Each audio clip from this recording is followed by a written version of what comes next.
welcome back to the IMNerd podcast, guys. I'm your host, Freeway, and I'm here with my co host, Kenny, and we have a special guest today, an old timer and one of my close friends back in the day in Yu-Gi-Oh, Tommy Rowe.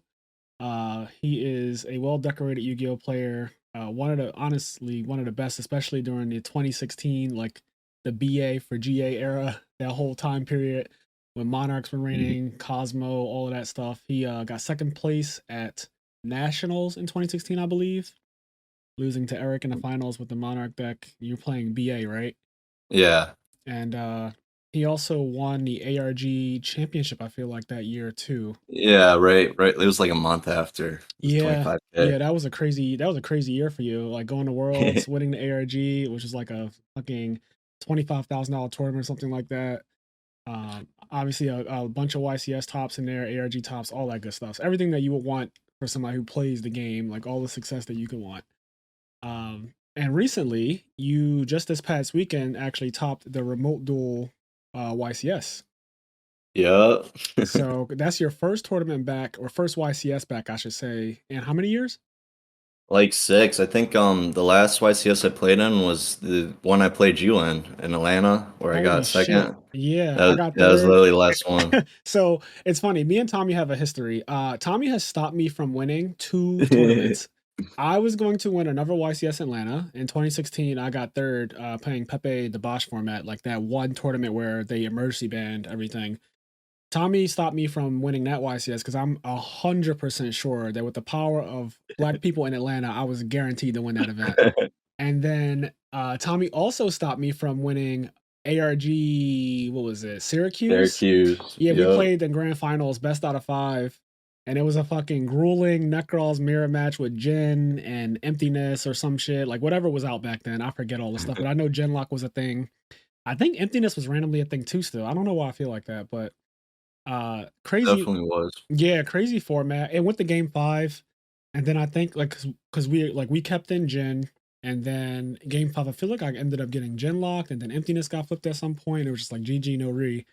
But yeah, some good times. So he stopped me from winning 2 tournaments. So that's how I remember the kid. I fucking hate him. So this picture I'm looking at here? Is that the ARG where he beat you in grand finals? Yeah, the one You where in I'm the wearing pink like hoodie? that. Yeah, that reddish pinkish hoodie is the one where you could I tell I'm not. love this You could picture. tell I'm not the happiest. I love how angry you are in this picture. That is true to me. That is very true to me. I'm He a is rager. pissed. I French am was a like, I'm rager. fucking sponsored by ARG. I What know, the right?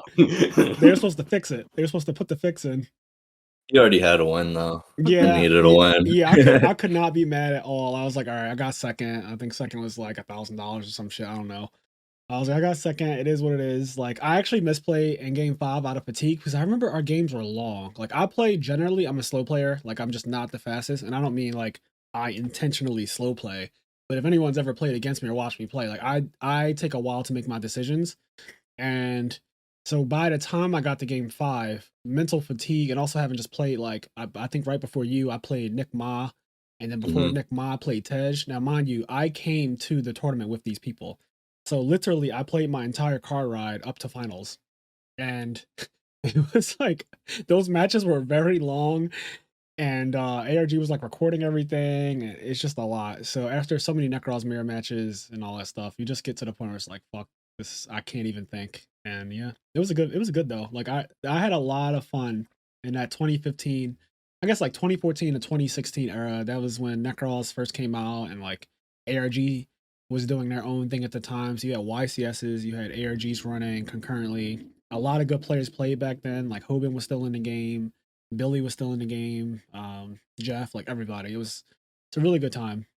Yeah, and I feel like ARG's doing the different lists, like every event made everyone so much better because you had to like make a new deck every time you went to an Yeah, event. I forgot about that. I forgot they did their own list because at one point they made it where Necros you had to play like different.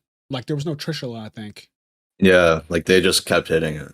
Yeah, because I remember the one ARG, it was in like Providence, and you couldn't play Trishula. So we were doing shit like, you could summon Valk and not have to clear your board. And then you like I came up with the idea. I ended up topping this one too. And I think I got top 4. I ended up coming with the idea to main deck Puppet Plant, for my group, like my small group that I went with. It was like Yep. Koryoka and someone else. And the guy who I told the idea to, like, main deck puppet plant for that event, he ended up winning it. And so that was and he was also my driver. So it was like 2 ARGs back to back, one against Tommy Rowe, and then losing in the finals, and then one losing in top 4 to the guy who I literally like drove with and everything, and using the puppet plant idea. So it's very interesting period in Yu-Gi-Oh's history. But I do want to know, Tommy, because I never really talked about it with you, but like, how did you even get into Yu-Gi-Oh? So I think like I was into it a little bit, and then I saw the movie, and after I got that pack, like I just like kept trying to play my dad with like 3 cards for me, 3 cards for him, and eventually he just like took me to ARG locals when I was like 6 or 7, which was in Lakewood. As like their first store, Mm, and I just played there till I was like 14 every week. Went to locals. Even if I went out of town, I would just like make it for locals. I was like yeah, addicted as a kid. And all my friends would go with me, but like they would always trickle out, and quit. But like I just never quit. yeah. It was You more had fun to me than sports, and I was playing all these sports. okay. So you were a sports kid. I did not do any sports as a kid.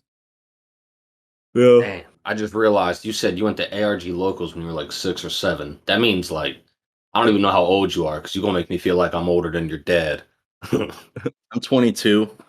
Holy shit, See? so young. What the fuck? And it's crazy Yeah, because that means that 6 years ago you were like 16. But when we first were playing, you were like 15. Like, I think in this ARG finals picture, you're not even 16 here.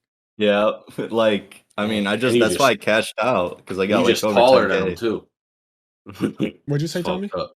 That's why I like cashed out and quit because I was just like, I just got like 10 grand from the 25K and Worlds. I was like, I Yeah, have so much money right now. I feel like I should just like take this and run, but for a now teenager, I'm that's a enjoying lot. it. Yeah, Yeah. no. Yeah, it's different in adulthood. Yu-Gi-Oh is much, much different in adulthood because like then you have money and you have resources, so it's not the same as far as like that whole resource grind. At least for me, because like I went and Yeah. became an accountant like right after. So I won a YCS while I was in college, and then right after I won the YCS, I graduated college. So the next like and mind like that was my first ever top. So right after that is when I started because it's like a mental break. After that, I started to top everything, and I was also working, so I had like money to go to pretty much every event, and then I got sponsored by ARG, and then I could really go to every event, and it became like a whole thing. But it's definitely a lot different than when like I was 17 and going to an event, you had to like sell stuff and save up and figure out who you're Well, driving with. that grind like motivates you though, because It it's does. like like you have to ask everyone to borrow cards. Yep. Like I remember even borrowing cards from Jim when I was like 12. It was so nice when they started making broken structure decks. Like I got 3 Dark World structure decks and 3 Skill Drains in that like Dragon Duel picture I got top 4 in Yeah. at that YCS, and then the Chaos Dragon deck came out and that was like free. All you needed was 3 structure decks. So it Yeah. really helped. Yeah. I want to No. ask a question real quick. So you said you won like 2 tournaments and got around 25K and then 10K for another one? Well, no, you get 5K for winning the 25K because it's like total prize pool. Okay. So how much did you say you got at the end? Like over 10 grand. I mean, So and then you yeah, said that's when you bounced. So now my yeah, question yeah. is because that's when you were in high school. When you went back to school, were you the man on the street? Like when you went I back to mean, school, like I'm 15, 16, I got 10K in my pocket. What's up? I was going to school out of state, so like, yeah, I was just trying to become everyone's friend, and I made some like really good friends from being in New York, and that's all I focused on. I was just like, now I just got to do college, try to like socialize, get all the stuff I was missing, going to like a Catholic all boys school when I was in high school. Oh yeah, I did that too. We have the same upbringing. I went to a Catholic Yeah, all boys school. I was like, all this stuff I'm missing out, I got to make up for it. What is did you buy anything significant with your money? Like your prize winnings in that year that you quit? Like all of that money you had, was there anything that you just cashed out on? I mean, it's cool because like I bought a lot of my computer parts, like my graphics card. I got 1080 Hmm. Ti. That's like double. And I got a Mac, but I broke that. I got like a $200 toothbrush. I still have that, which is pretty sweet. Is it a Sonic Care? It's Oral B, Okay. like the N- black one. Nice, nice. So I mean, I tried, but stuff comes up with buying cars and all that. So like, Yeah. Yeah, you run out of money being a college student quick still. Oh yeah, I was gonna ask like how fast did you blow through that fucking 10K? Because that money had to go quick. I'd spend money really bad. I'm terrible. Yeah, and plus I go to anime conventions and I get figurines and shit. So Yeah, and if you have any kind of collector in you, if because most Yu-Gi-Oh players do, right? We like collecting shit, and that's expensive. It's just an I expensive was hobby. I was so bad with that when I was younger. I don't really buy collectibles anymore, but man, do I have some fucking figurines. Yeah, those are collectibles. What do you mean? That's what I'm saying. Like, I don't buy them anymore. Okay, you're But out when the I game. was Yeah. yeah, between like 18 and I want to say 24, I bought a lot of figurines and collectibles. Like I have a bunch of One Piece shit like Aokiji and Ace and Luffy and a whole bunch of crap. I got like a like a 3 foot, 4 foot tall Ganon statue. That's How much? heavy as How much hell. was that? That was 600, Oh six or my 700. god! I bought it in New York. I went to the Nintendo store in New York with Anthony and our other friend Izzy, who's a doctor. So we're there. We went there on the train. At the time, they all lived in Philly. We went there on the train. Blah blah blah. Go to the Nintendo store, and they have this like big ass Ganon statue. I swear it weighs like 20 pounds. And I was like, "Hey, how much is that?" And he was like, "We only have one of them." I was like, "Well, how much is it?" And he was like, "It's like 600." And then he kind of moved on, and then I went into my wallet, and I was like, "I'm gonna buy it." And he looked at me, and I had it cash. I was like, "I'm buying it cash." I handed him the 600. I was like, "I'm buying Like a that," drug dealer. and he didn't believe it. So anyway, he boxed it up. I literally carried this fucking statue around New York. I carried it onto the subway all the way home from New York to Philly, carrying this big ass box. Damn. awesome.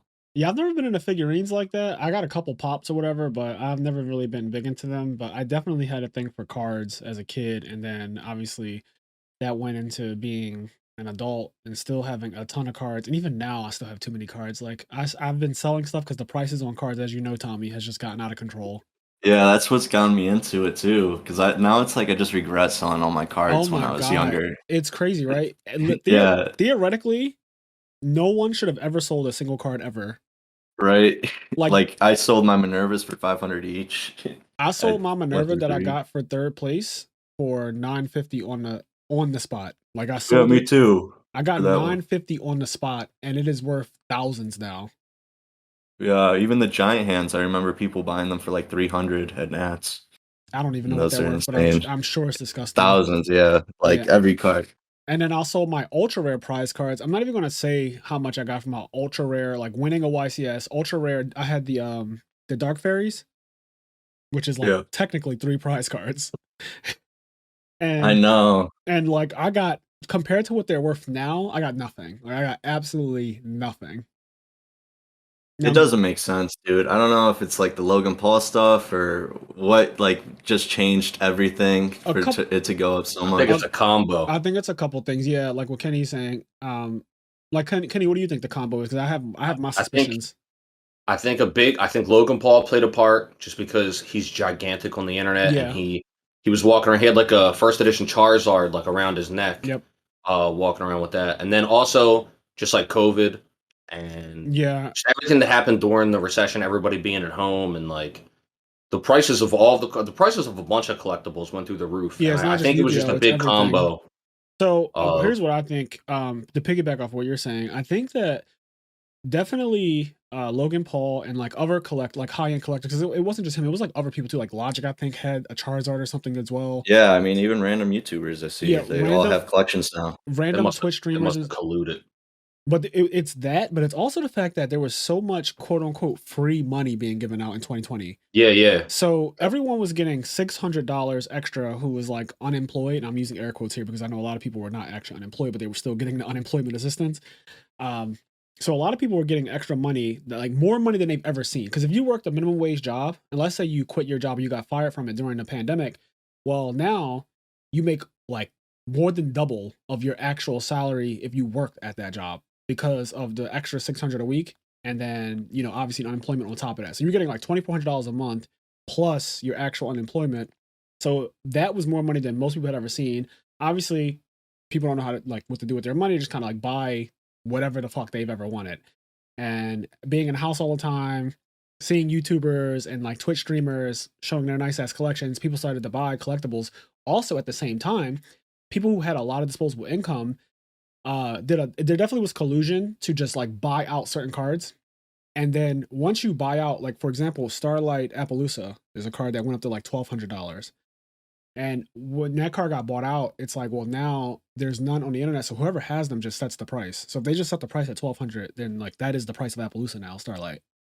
Yeah, and they do. I mean, the prize card, if I win this remote YCS, the last sale for the Ultra Prize card was 11 grand. That's So crazy. it's like, yeah, it's a whole different game now, you know? Yeah, Like, it's that. So there's money in Yu-Gi-Oh now, actually. yeah, Like it's not that's like how it winning. feels.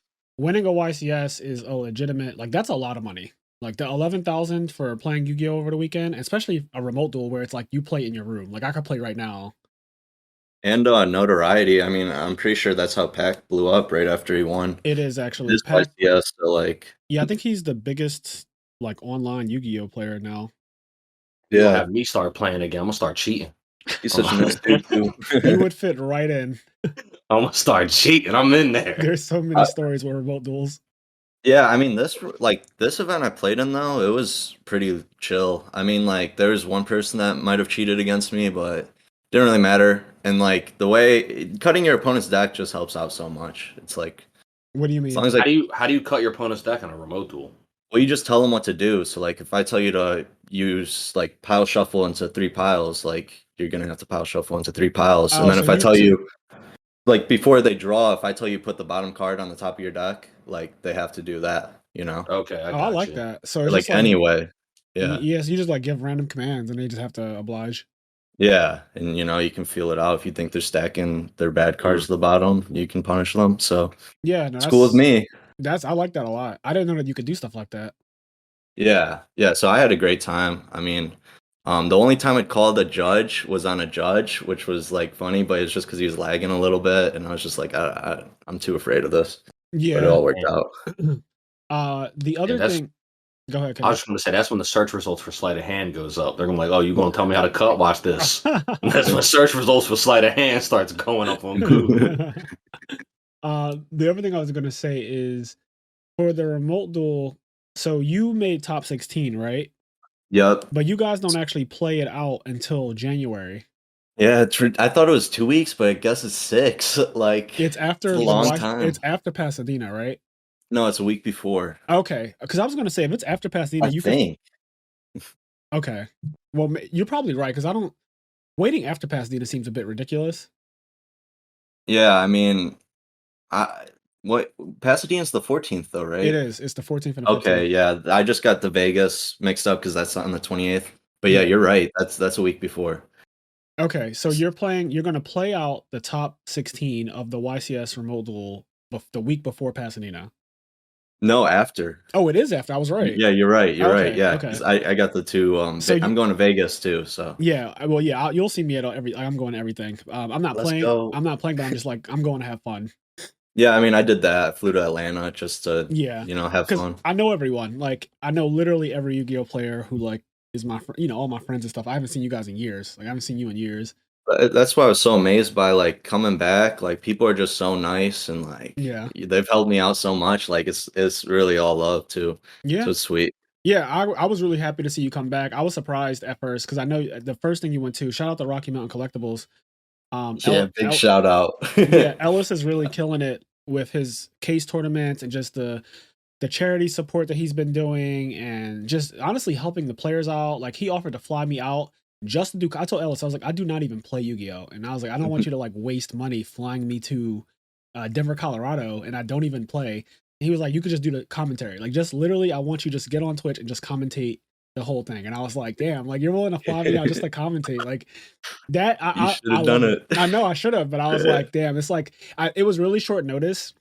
And Yeah. I forget what was going on with me at the time, but it was like really short notice. And I was like, damn, I really want to come. I'm going to make it out there for sure. But I just couldn't make it at the time. And Yeah, I mean Ellis will fly you out short notice. Like Yes. so they shipped me cards and the Friday, like I still didn't have the cards that they shipped me. So he's just like, I'm gonna fly you out, and then I was like, I don't know if Ty's gonna be down for that, my girlfriend. yeah.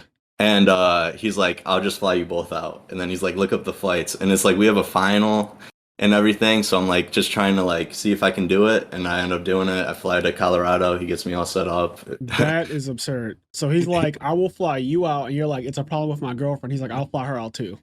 Yeah, and I only needed 5 common cards and like a lightning storm. So it was like Wow, that is honestly that's the most baller fucking sponsor shit I've ever heard in my entire life. I know. I have never But heard anything like that. it gets you so motivated too to do well. Yeah, like That's if why I I love came it. back, I would want to be sponsored by somebody like that. Yep, Is he for sponsoring sure. people? Yeah, I mean, I'm sponsored. Chris is sponsored. Pat's on the team. Yep. Matt Ames. And like just some more local people. Yeah. Okay, that's cool. So it's like you, Patrick Hoban, and Chris LeBlanc. Yeah. Nice. That's already a fucking that back in the day, especially. That's a crazy team. Yeah, I mean, and it's like Pat came back and he made a deck that no one's ever played or Yep. like like he's still making stuff that's ridiculous. I mean, he doesn't test that much, but he's still like Yeah, thinking he's outside the scope. exactly because right now the meta in the United States is pretty much the meta that it was in Japan. And like you got, it's virtually the same things. Like Source Soul is like one of the best decks right now. Then like the Lyrilisk stuff is what they've already done, and now they're playing like PK Brave over in Japan. And Pat came in and immediately just started making like PK Dragon Link, fucking all kinds of crazy weird shit. Yeah, he's And been playing this Despia deck that's like wild. Just yeah, uses Fusion Destiny like better than any other deck. eventually he's gonna land on something that's just a YCS winning deck. Yeah, that's what I think too, because it's just That's how he is, because like his yeah. decks are they're always that polarizing. They're like when he won the one YCS undefeated with Shadal with like triple super poly, it was like, well, either you're going to absolutely destroy every opponent or you're gonna like just be out the tournament pretty quick. Yeah, and Super Poly's still at 3, so That card's it's crazy. still insane, yeah. Your opponent cannot respond. Like what? Yeah, I Wait, want is to play it Super in Pop something. the quick play one? Yeah, it is.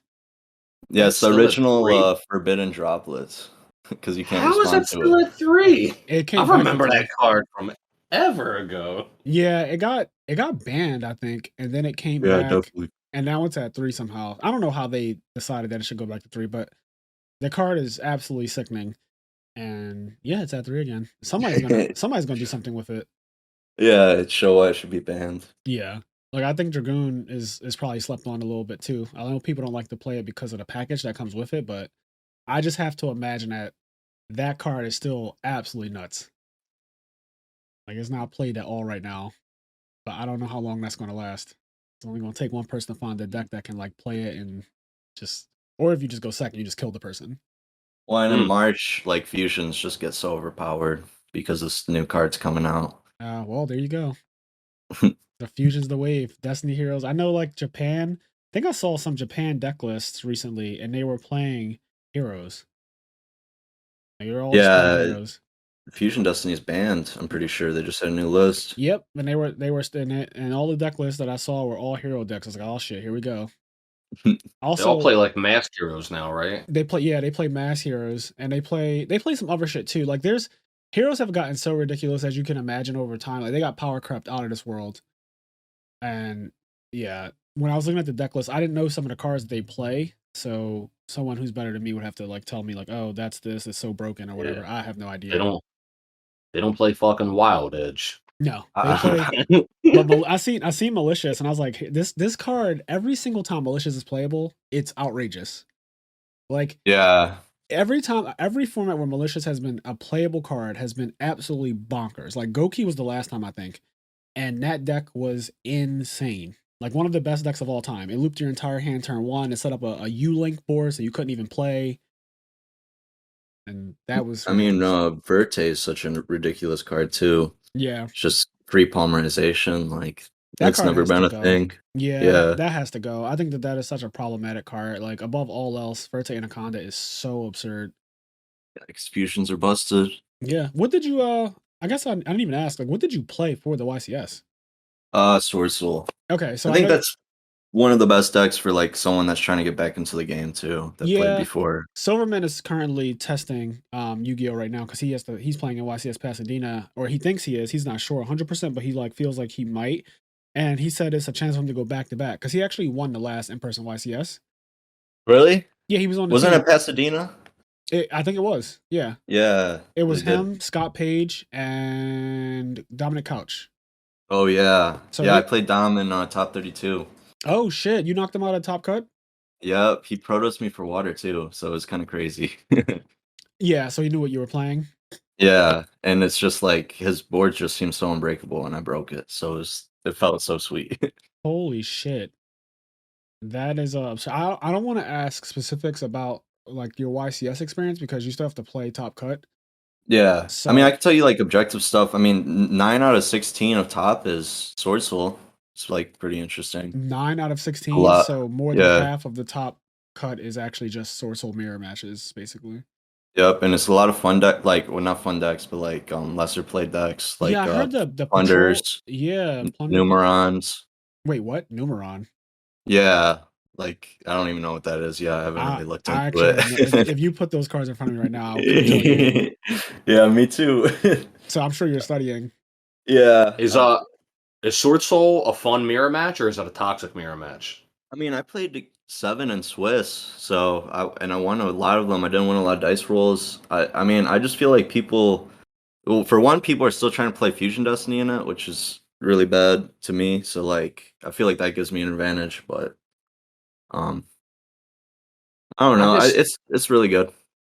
I just thought of something. So the top 16 is now a couple weeks away. Do you have to use the same deck list you used in the Yes. first part of the tournament? Exactly. Yeah. Exactly the same deck. That'd Even be if there's a fucking ban crazy. list. Okay, that's cool. Yeah, like they're locked. That tournament is like locked in. They're locked into whatever happened already. Okay, Yep. cool. So Yeah. no one's doing deck profiles. Like Yep. everyone, because that's a lot of money. Like I said, for first place, it's a big deal. Yeah, The trophies are sweet too. I want the whole 11K. I would absolutely Yeah. want the whole 11, and also just like winning a YCS is fun. You I know, can't get second again. Like that would suck. yeah. But if you win your first YCS back, that'll be crazy. You have a 1 out of 16 chance of winning your first YCS back. Yeah, all I gotta do is go 4-0. Yep, that's actually local. Yep. But the top 16, if I recall, it is stacked.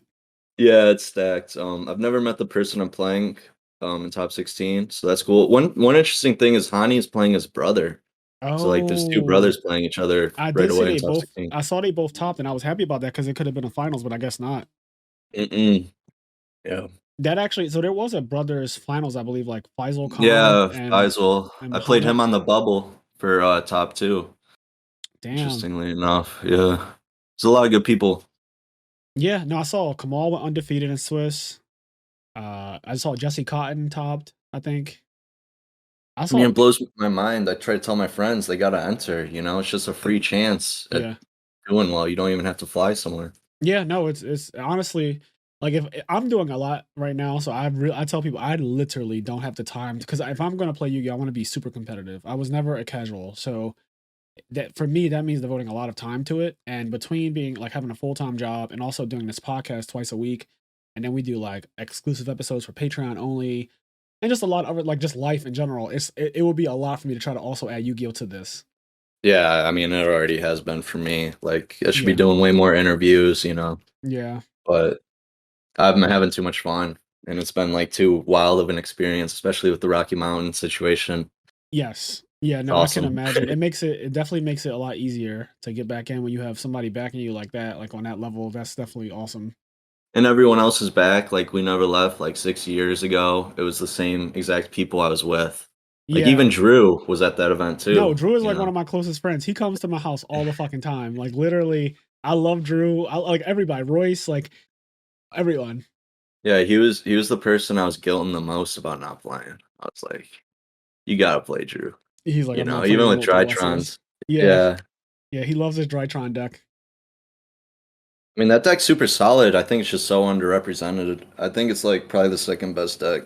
Yeah, I do think that it is underrepresented though. Like, no one plays it now, and it's not the deck's not bad. Yeah, Protoss is just such a oppressive card. Yeah, it's just like badly designed. Yeah. I'm surprised people didn't even play it before because it's generic with 3 attributes. Yeah. Were you laughing at, Kenny? I'm just laughing at like the real blatant. It's It's badly designed. Yeah, it's Yeah. what is Proto? So, Tommy, can you explain what Protos does? Because Kenny, I know Kenny doesn't know, and I remember it's like declare an attribute and then it can't be played or Yeah. something. So you have to declare an Wait, hold attribute on. that I'm sorry to cut you off. You see what Fraser just did? He did the whole. Fraser was like, "Can you explain for that guy?" Just not. I mean, I kind of know what it is. You know, what I mean, Look, I just look, all look. right. But for that guy, I go to Fraser locals. Fraser don't know shit. I go to locals every Thursday, and I literally Oh, watch people play, and I watch them misplay, and I don't even play the game. I'm like, that doesn't look right. And then that you're probably right though. That's like the no, craziest a lot of part. times Drew will be like, that isn't right. And I'm like, or like Silverman or somebody be like, that just is not right. And I'm like, okay. I thought I could just tell like when something is going wrong. Yeah, that's why Nats Good. feel easier to top them to me because I feel like you play more people that Oh, like and that, that's you know. I've topped Naps like 5 years in a row, and every single time it probably was my easiest top all year. Yeah. Because you just play no one. I don't think I played a named person at nationals until top cut. Yeah, that's where I see the most misplays too, just like blatantly for my opponent. Yeah. I remember I played Sahabi the year he won. I played him in top 64 and he like top decked Archfiend on me. Oh my god. Yep. So it was disgusting. Like he's literally top decking, which I'm panicking, heart beating fast. He's like the best card in my deck. Let's He go. literally top decks Archfiend. I was like, holy shit. I would have been pissed. Yep, I was salty, definitely salty for sure, because that just feels like he could draw so many bad cards, I think, and then he just draws the best card instead. And I was like, well, I lose. Should beat him sooner. Yeah, I should have actually. I should have beat him sooner. I don't know how, but I should have beat him sooner. But if you Sahabi, want, though. you don't have to. But if you want to explain that card, you can. I was fucking with y'all. Yeah, Oh, Protos. okay. So yeah. So you have to declare an attribute that's already on the field. So like you can't declare light if there's no light. So and then it destroys as many of those on the field as possible. So everything, and neither player can special summon that attribute until the next turn. So until your turn again. Oh damn! So it's like a cracked out tribe. But like the thing is, it can't be destroyed by card effects. So like, and it's dark. So naturally, you just call dark. So if you're playing a dark deck, you're just like, it's like you're just always gonna get hit by Protoss randomly, which sucks if you're trying to play like PKs or something. Oh wow. So wait. But you're also gonna get hit by light randomly. Say you're playing Drytron because you can make like cards like Omega or Ecclesia and then just chain their effect, and then you get full value. So you need the attribute to be somewhere on the field to call that attribute. That's the first thing. But you don't have to destroy it. But you don't have to actually destroy it for it to resolve. So you can call No. light and then change something like Psychic Omega and then banish him, and then you'll still ban it. Like light can't be used now. Yeah. And then it just die next turn. Yeah.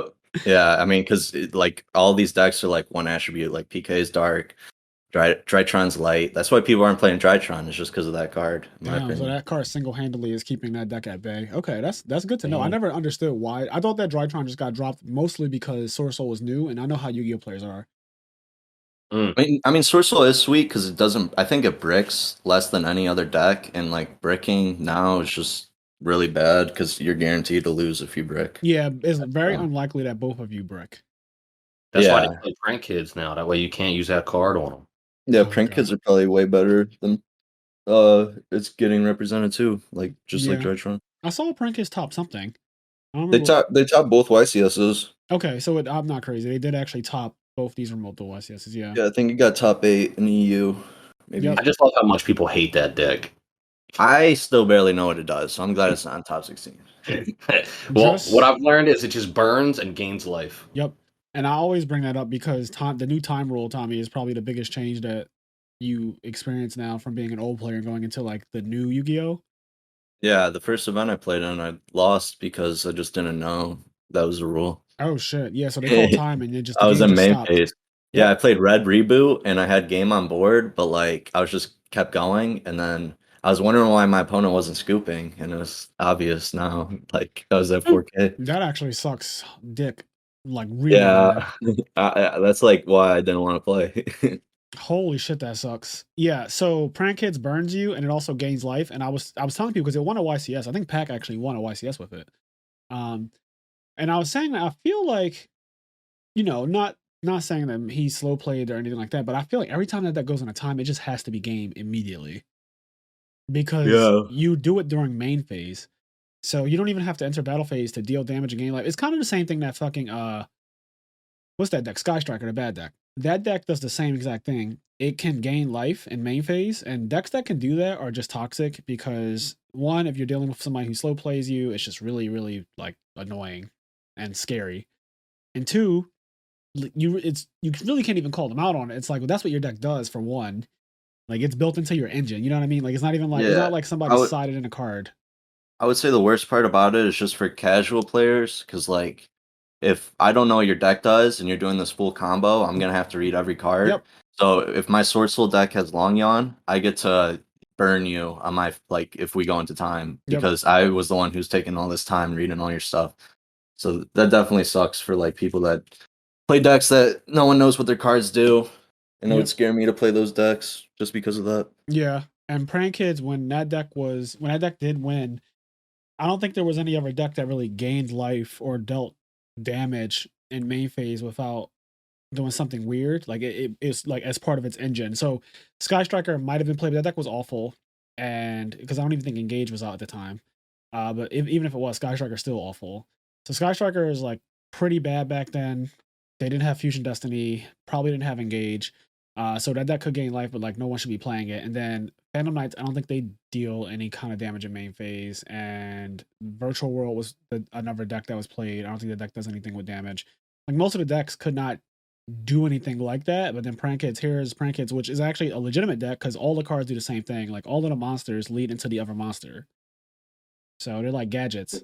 Yeah, I don't even think they played DPE too, because that's the only reason Sky Striker's good is because DPE is so easy in that deck. Yes. And Sky Striker likes to simplify game state.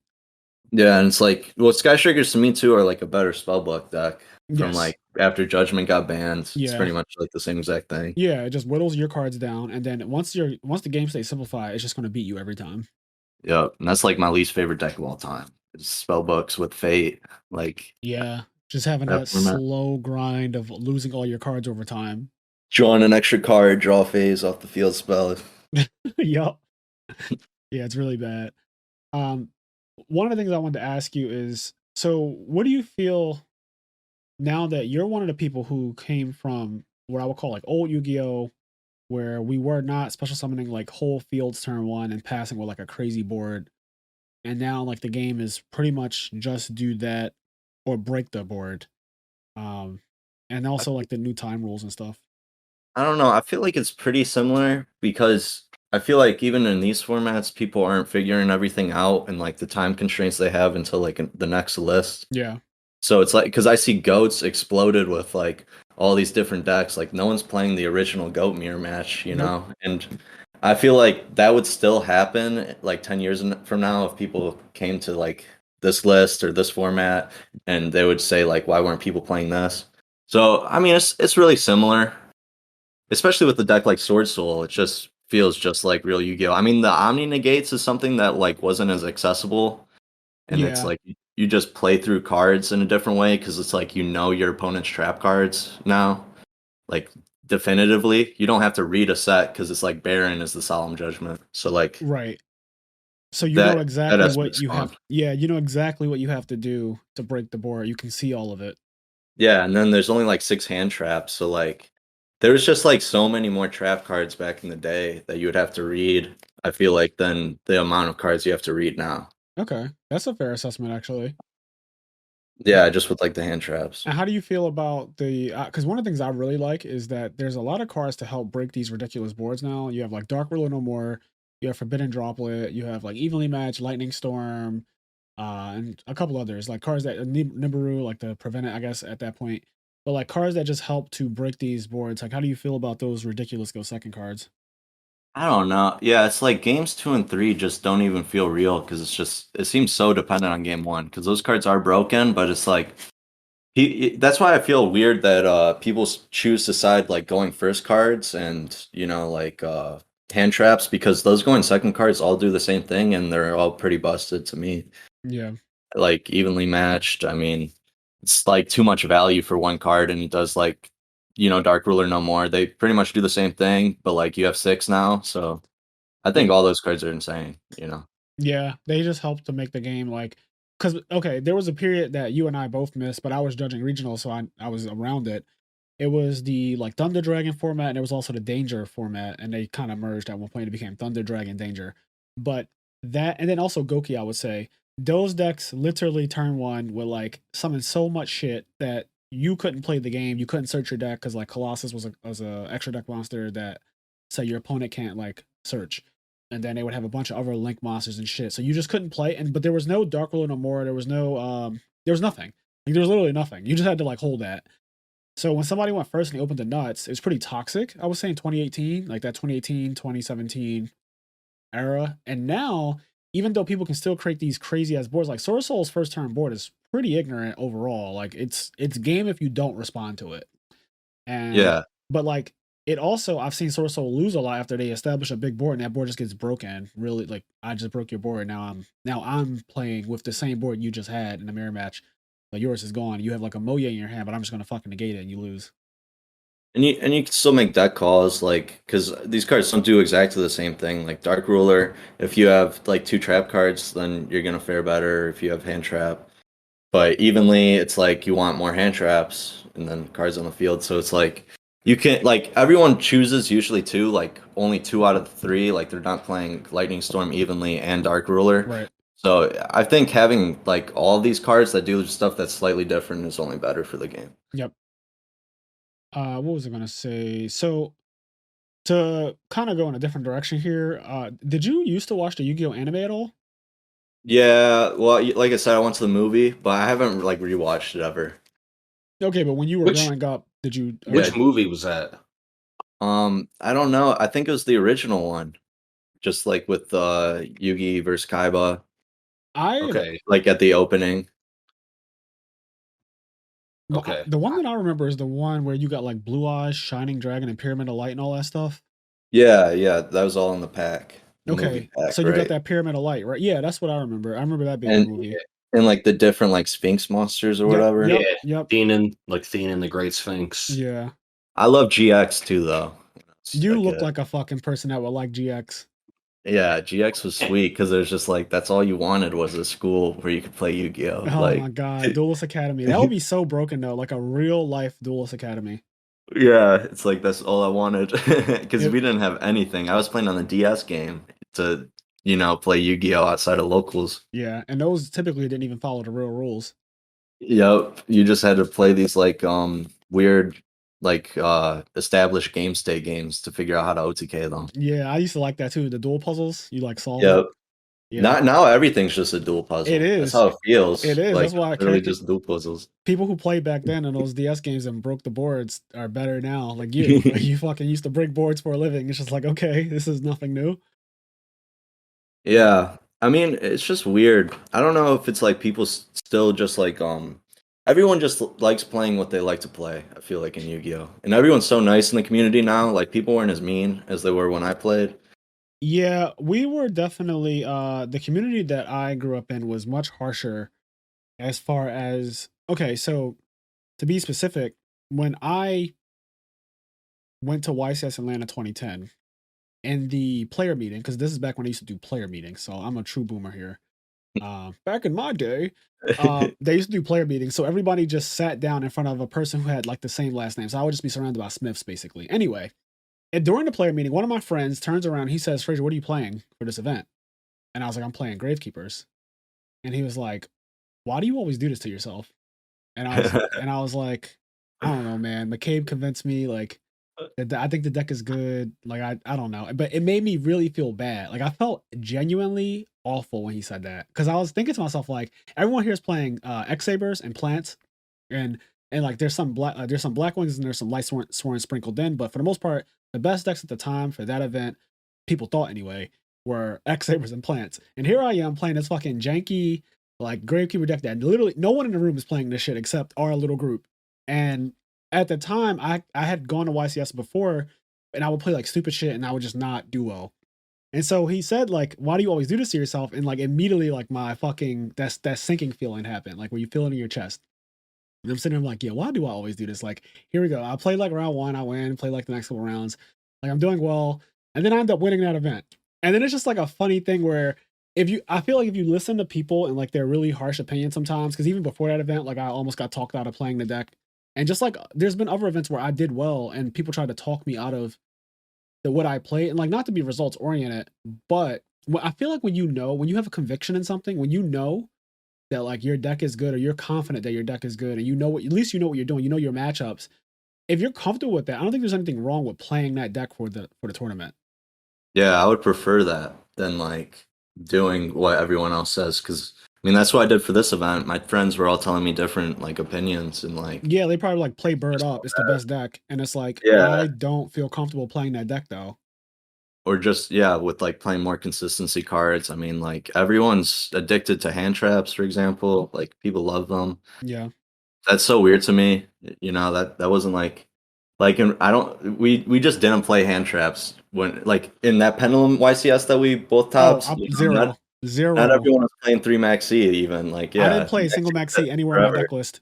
Yeah, and, you know, these cards were still broken like back then or Yeah. as good as they were now, but it's just like this attachment or whatever, just like the history of events. Maybe hand traps were just way better in a format and I just like didn't play that, so I don't have like the same opinions. So yeah, what happened? I think when Pac won his YCS, the remote duel one, with Prank Kids, he played 15 hand traps, I want to say, and that whole format surround. So after that happened, and like I guess right before it, everyone was playing 15 hand traps, and that was when I first came back to Yu-Gi-Oh. I started going to locals. It was in the summer of this year, so I started going to locals again, and every deck was just like 3 Ash, 3 Veiler, 3 Imperm, 3 Nib, uh, like 3 Gamma. Like that was pretty much every deck that I saw playing was just playing so many hand traps, and everyone was so used to it. But I was saying like one, it's really annoying when you go first and you just brick because your deck is 15, like 15 of your Yeah, cards are you're hand gonna traps.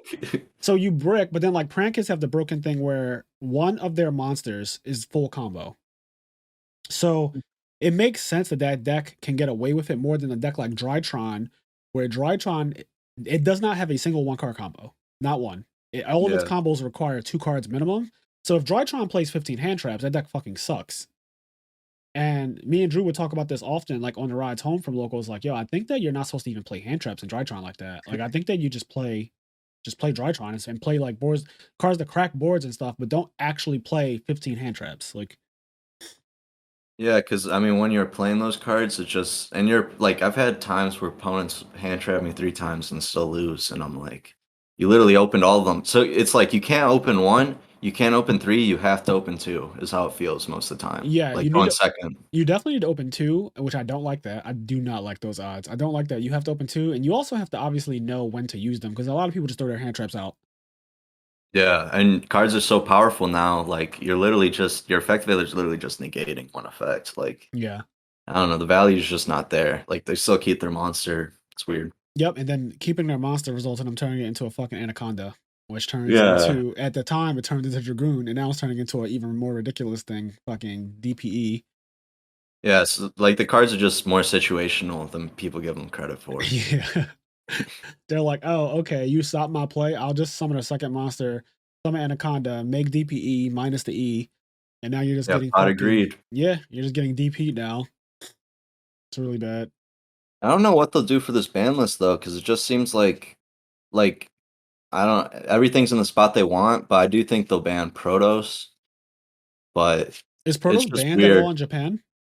No, I don't even know if they play it. I don't think they Yeah, play I it, feel like that's an which American makes thing no because sense to me. yeah, it might be an American thing. Uh, Just what about? So I know we talked about this briefly on Facebook, but there is also Artifact Scythe is pretty problematic, I would say, and because I mean, you have to stop it right there. yeah. Like if they have it, you have to stop it immediately. Otherwise, it's the same as somebody going Protoss. Basically, you lose. Um, Scythe is annoying. I think that Fusion Destiny is not getting touched, obviously, because it's coming out in a pack soon. So Mm. you can imagine that Fusion Destiny is just going to stay no matter what the ban list is. Like that card's just going to be here. I mean, TCG doesn't hit a lot of stuff, right? Like on Lately, their ban list. during the pandemic, they have not hit anything harsh, like too harshly. They've made sure that every deck is still like Prank Kids got hit, and you told me they just topped both YCSs. So Yeah, because it seems like they just want every deck to be they playable made at the Sky very Striker least. playable again. They gave it just one engage back. Like they definitely want the decks to be playable, even if they aren't necessarily what we would consider good, but they're still playable. And I don't know if they're going to take that information and keep it. Like, I don't know if that's just a pandemic remote duel thing, or if the first event, when events come back in real life, if they'll be as lenient on decks as they have been during these last 2 years. Because one of the ban lists literally banned or like limited one card. Like, there was a ban list that came out in 2020, and I feel like they literally touched 1 or 2 cards on it. And we were all just like, what the fuck? Yeah. Well, I mean, it's just like even with Scythe, I see so many people complaining about it, but I don't see it do like insanely well. You Yeah. know, I don't Y- see it topping everything or winning events. Yeah, but then I'll see people playing 3 Chalice, and I'm like, what the fuck? Like, I knew the game was in a weird place when I saw people maining 3 like ulti Chalice. I was like, are you playing that because you want to play a $300 card, or are you playing it because it's good?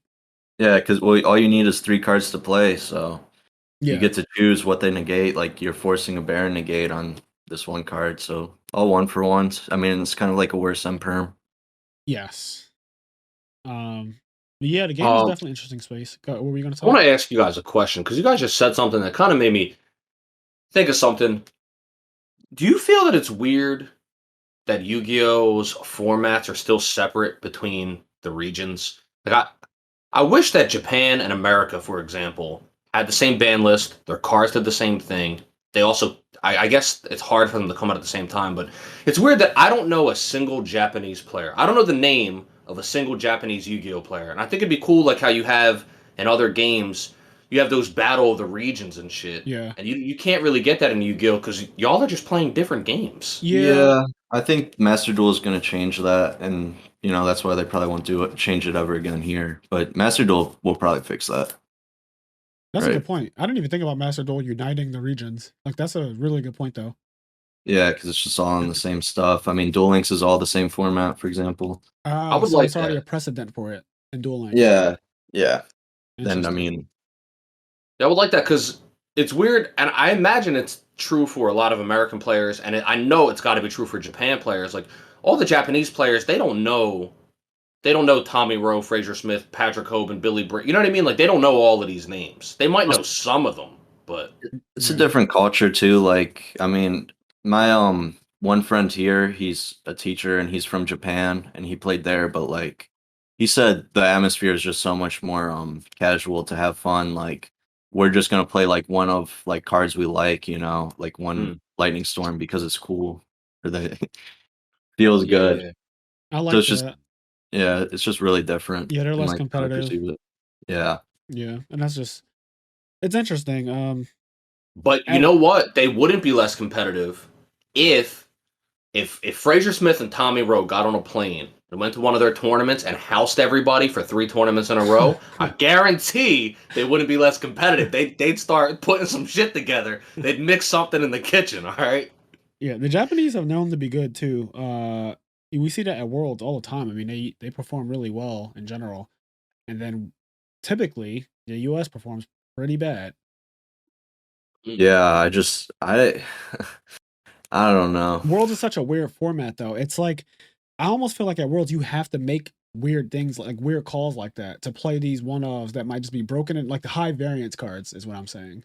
So yeah, like for me, one of my mistakes I felt like for Worlds was just treating it like everyone would try to play the best deck because it was a lot of like rogue, like Yes. way more rogue than I expected, and Now was it that just Rogue? sucked so bad. Was it Rogue on behalf of the foreign players, or was it Rogue? Yeah, Okay. and an Australian player Okay. So they played that Rogue. played. What was the format for your Worlds? It was like Blue Eyes. Oh yeah, yeah, yeah. It was ever That's got to the deck. finals, right? Yeah, so like I tested every day with Noah for like an insane amount of time, Mhm. like up to that event, and BA would beat Blue Eyes like 90% of the time. It was just like so unfair because he just kept beating me with it when I was trying to play Blue Eyes. So I was like, I have to play this deck because I just feel like I won the event. But then I played like Magispectors, Monarch BA, and just pure Monarchs, and it was just like blowouts. Two of the matches, and then I drew with the BA Monarch because the language barrier. He just didn't understand that we were both not top. So Oh wow. So yeah. one of you would have topped if you won, maybe. Oh, 100%. That sucks. Yeah. Yeah, it really sucks.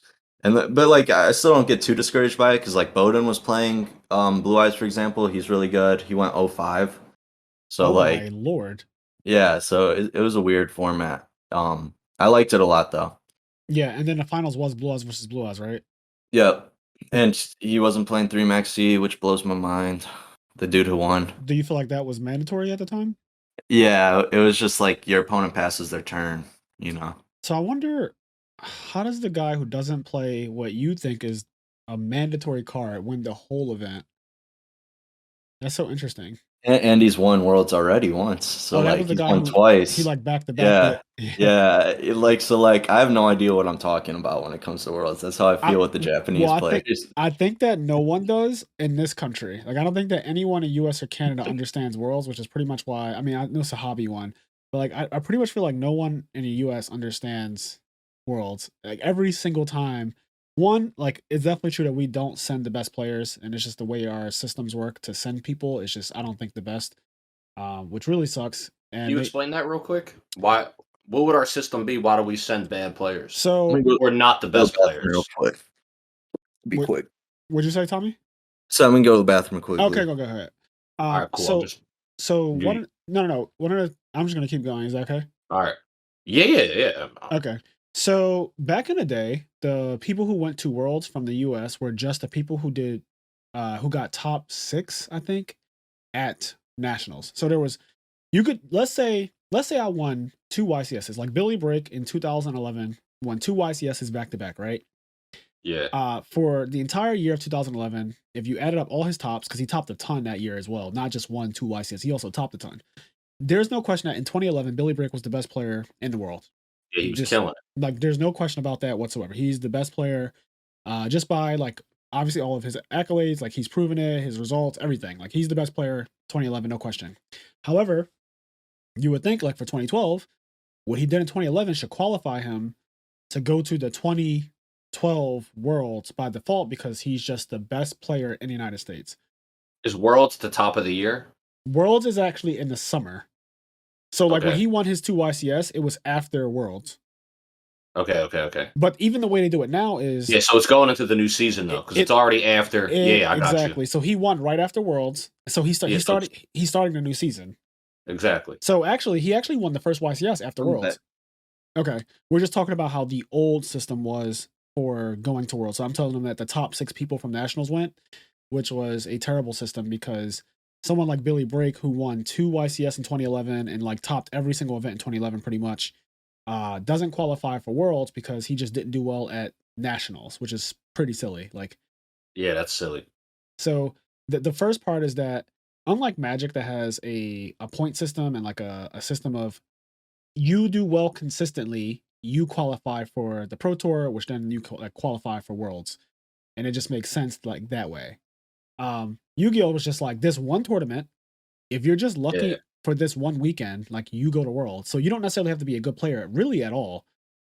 And not to shit on anyone who's going to Worlds. I'm not going to name anyone or anything like that, but I'm just saying like some people who we sent to Worlds, that's all they've ever done ever in Yu-Gi-Oh. Like they've never been like before that nationals, they've never done well. After that, they've never done well, which is like that one thing, that one weekend there's always going to be people who top an event. Yeah. Well, I don't remember. Was Nats invite or could you just go to Nats? It was invite, but the invite was always a joke. Yep. Yeah. I got mine from this YCS. No regionals for me. Yeah, like not the invite was pretty much you just go to a regionals, and if you're remotely decent, you will get an invite because they were giving it to like top 64. Like Yeah. at Philly, 'Cause I remember that. I remember people talking about that. Like, oh, I got my Nats invite, and they were like, the top 64 or some shit. yeah, like a Philly regional because of how many people attended. The top 64 got invited. So getting an invite wasn't the hard part. It was just doing well on that particular weekend, and that shit is tricky because at just how Tommy's talking about Worlds is a lot of jank. Nationals is a lot of jank too.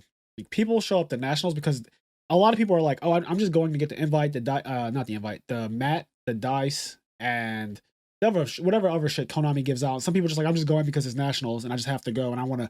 A lot of people are like, "I want to quit, so I'm going to sell all my cards at Nationals," which is a great time to sell all your cards because it's the end of a season and like a new ban list comes out typically. So what can end up happening at nationals is you end up playing against someone round one who's playing some nonsense. Like in those first 2 or 3 rounds, you just play some nonsense that your deck is legitimately not good against. How Tommy said he played at Worlds, a fucking Monarch BA deck and a Magic Spectre deck where none of the cards can be targeted by effects, which is like, no, that deck's not good. It's never been good ever. Like in any circumstance, that deck was never good. But against his specific meta call, it was probably one of the best decks against BA. So stuff like that is kind of annoying. You can just have a bad weekend, like you just get unlucky for whatever reason, and then someone like Billy Brake, who again won 2 YCS, pretty much topped every YCS the prior year, doesn't qualify for Worlds, and that is kind of silly. Then they changed it to something really toxic recently, like in 2017, 2018. They made this new system where it's a point system, but the way it worked was every regionals gave you points if you top 32 the regional, essentially. And what this did was it made people who had the money and the availability to go to every single regional, a Saturday and a Sunday, every single weekend, no matter where it was in the country, just automatically go to Worlds. which is So insane. dumb. So it was Yeah. it became pay to win or pay to play Worlds, which is never the right way to like. Well, you got to be crazy too. I mean, you're driving to a different place every weekend. That's like Yes. in the middle of nowhere. It's not even like some like sightseeing opportunity. You're just going to play Yu-Gi-Oh. Yeah, literally. Did any of the placements or anything give you more? Like if you won, If you got first, YCS, you got more 32 points. If you got 32nd, you got 1 point. okay, And it okay. scaled that it was reverse scaling that way. So second got 31 points. And the funniest part now is Gotcha. like it's been going for like over 2 years, I think, and people are still just playing in remote regionals, and the points are just still stacking up. So like, Yes. it's Oh been my going god. forever. Yeah. So that point system has been one of the worst things because it's not talked about often, but it is kind of like an inside joke, but it's really not a joke. But a lot of players who were grinding for Worlds kind of fucked up their lives. Like actually, they there's a kid who literally dropped out of school. People get sick because you're just traveling. So you need rest. Like people are traveling literally state to state, flying and taking Amtrak and Greyhounds and just like going place to place, sleeping hotel to hotel or couch to couch. So there's like a lot. Then there's a lot. It's a lot of money. You pretty much lose every like normal social relationship you have because your life becomes every single weekend. I have to be in a different place, That's so dumb. With and no incentive, really. They and should just have qualifiers. Like they should just have like a YCS, for example, as a qualifier. If you win the YCS, you get qualified, right? yeah, Now the next YCS, if you win the next YCS, then the guy that comes in second place gets qualified. You know what I mean? Like they could just have instead of doing this crazy regional point system. yeah. I'm right? sure that there's a much better system than even that. They could do a tournament like every month of the year, and then whoever has the most points in those 12 tournaments gets the 2 spots. Yeah. Because at least that's like manageable Yes. Yeah. for someone who's really dedicated. I also think that especially when YCSs were once a month, if I top like 8 out of 10 YCS, I feel like I should be in the running to go to Worlds that year. Yeah, Like- unless someone did more, like they Exactly. won Like it should 2 just YCS. exactly like it should just be a system based on how well you did that season. And it should not count regionals. And the reason why I think regionals shouldn't count is pretty obvious, but I'll just say it anyway. There's fucking a ton of them. Regionals are Yeah. local. Regionals are locals. Like they aren't Yeah. real. Yeah, like a regional has like for someone of like my skill level, like Tommy's skill level, for most of the good players, like regionals are just swinging your sword in the playground. Like it's nothing. I got to play Yugioh Tellers in one regional, See, which was pretty cool. yeah, like regionals are just like testing grounds to see like, oh, will this deck possibly work at a high level? But like, it's not even perfect information. It's just like I just want to see how it performs in the field. Like Yeah, you'll do well with it and still not like it. Yeah, you'll be like this. I would not win in a YCS playing this deck. Like you'll top the regional. You might even go and get first or second in the regional, and you'll be like, okay, but the situations I was in, if the player was competent, I would not have won that game. Like, and I hate that feeling when like you Mhm. lost, but the guy is just bad, so like you end up winning. It's like that's a good feeling to have when you're playing in a YCS, but when you're like testing a deck and you realize this deck is shit, like I should have lost the last 2 rounds. My deck is that bad. Yeah, I got discouraged early on when I was like 16 because of that. Like I was just like a national, and so I was 6-0 or 5-0, and like people were just still miss playing versus me, and I was just like, wow, people just really don't care about this. And then I was like, why do I care so much about this? So then that's why I was like, That's getting discouraged, unmotivated. Yeah, because you went But out, you were doing really well. Like when they say go out on top, like you're one of the people, like you, Pat, like you guys went out at pretty much the top of your Yu-Gi-Oh careers, and it wasn't really discussed or talked about. Like you kind of just stopped playing. I did the same thing. Like I don't know. It's weird. After that 2016 Nationals, that's when I started to quit. Like that was literally the catalyst of me like getting out of the game. Like I don't even know what really happened. It just kind of like a lot of people just decided that that was it. yeah, All I for know me, is I was just. Oh, what were you gonna say? all I know is I would go over Fraser's house sometimes around that time, and I'd be like randomly because I was completely out of the game. Every now and then, I'd be like, "Yo, Fraser, like, what's going on Yu-Gi-Oh? How's Yu-Gi-Oh doing?" And he'd be like, I don't play that game anymore." Yeah, that's what I had to tell people Be too. like, "I'm done." Yeah, like completely. I mean, for me, it was like Fortnite was coming out, and like everyone on my floor was playing Fortnite, and I was always like good at shooter games. So then I just was like, I'll go hard in this instead because maybe I'll be able to make it. But that industry is like 100 times more competitive. Yes, you're playing There against can be, everyone on the internet. yeah, and like people who are really good, like that are just as good as like some pros that are famous, Yeah. they don't have any recognition because like they're just not out there enough, or their personality doesn't vibe with enough people, and it's crazy. Yeah, it's weird. It's weird how some games that are competitive, just being good isn't good enough. You just also have to be popular, which is kind of weird. More importantly, yeah, for sure, because then you Now, get invited to all the expensive tournaments. now that said, did you get the Naruto skin? The Naruto skin. No, I honestly I played Apex more serious. I was Predator in that, and then I was Immortal in Valorant. So I was grinding those games. I was on a team with like two CS:GO pros. I went to a tournament in Atlantic City. That's legit. So Yeah, I'm always addicted to games, I regardless. never I never got into Fortnite, but I'm not gonna lie, part of me wanted to just boot it up to get a fucking Naruto skin. I'm not gonna lie to you. I wanted the Rick skin bad. The what skin? The Rick one, Oh, from because it Rick and just Morty? looks so real. Yeah. Okay. Yeah, yeah. Did you Um, try to make it pro in Fortnite? No. So like Apex is what I gravitated towards because I just started playing that after. Okay. Because with shooters, you have to bounce from shooter to shooter to get recognition. Because like right when it's up and coming, you want to be like one of the first people that are on the top of the leaderboard.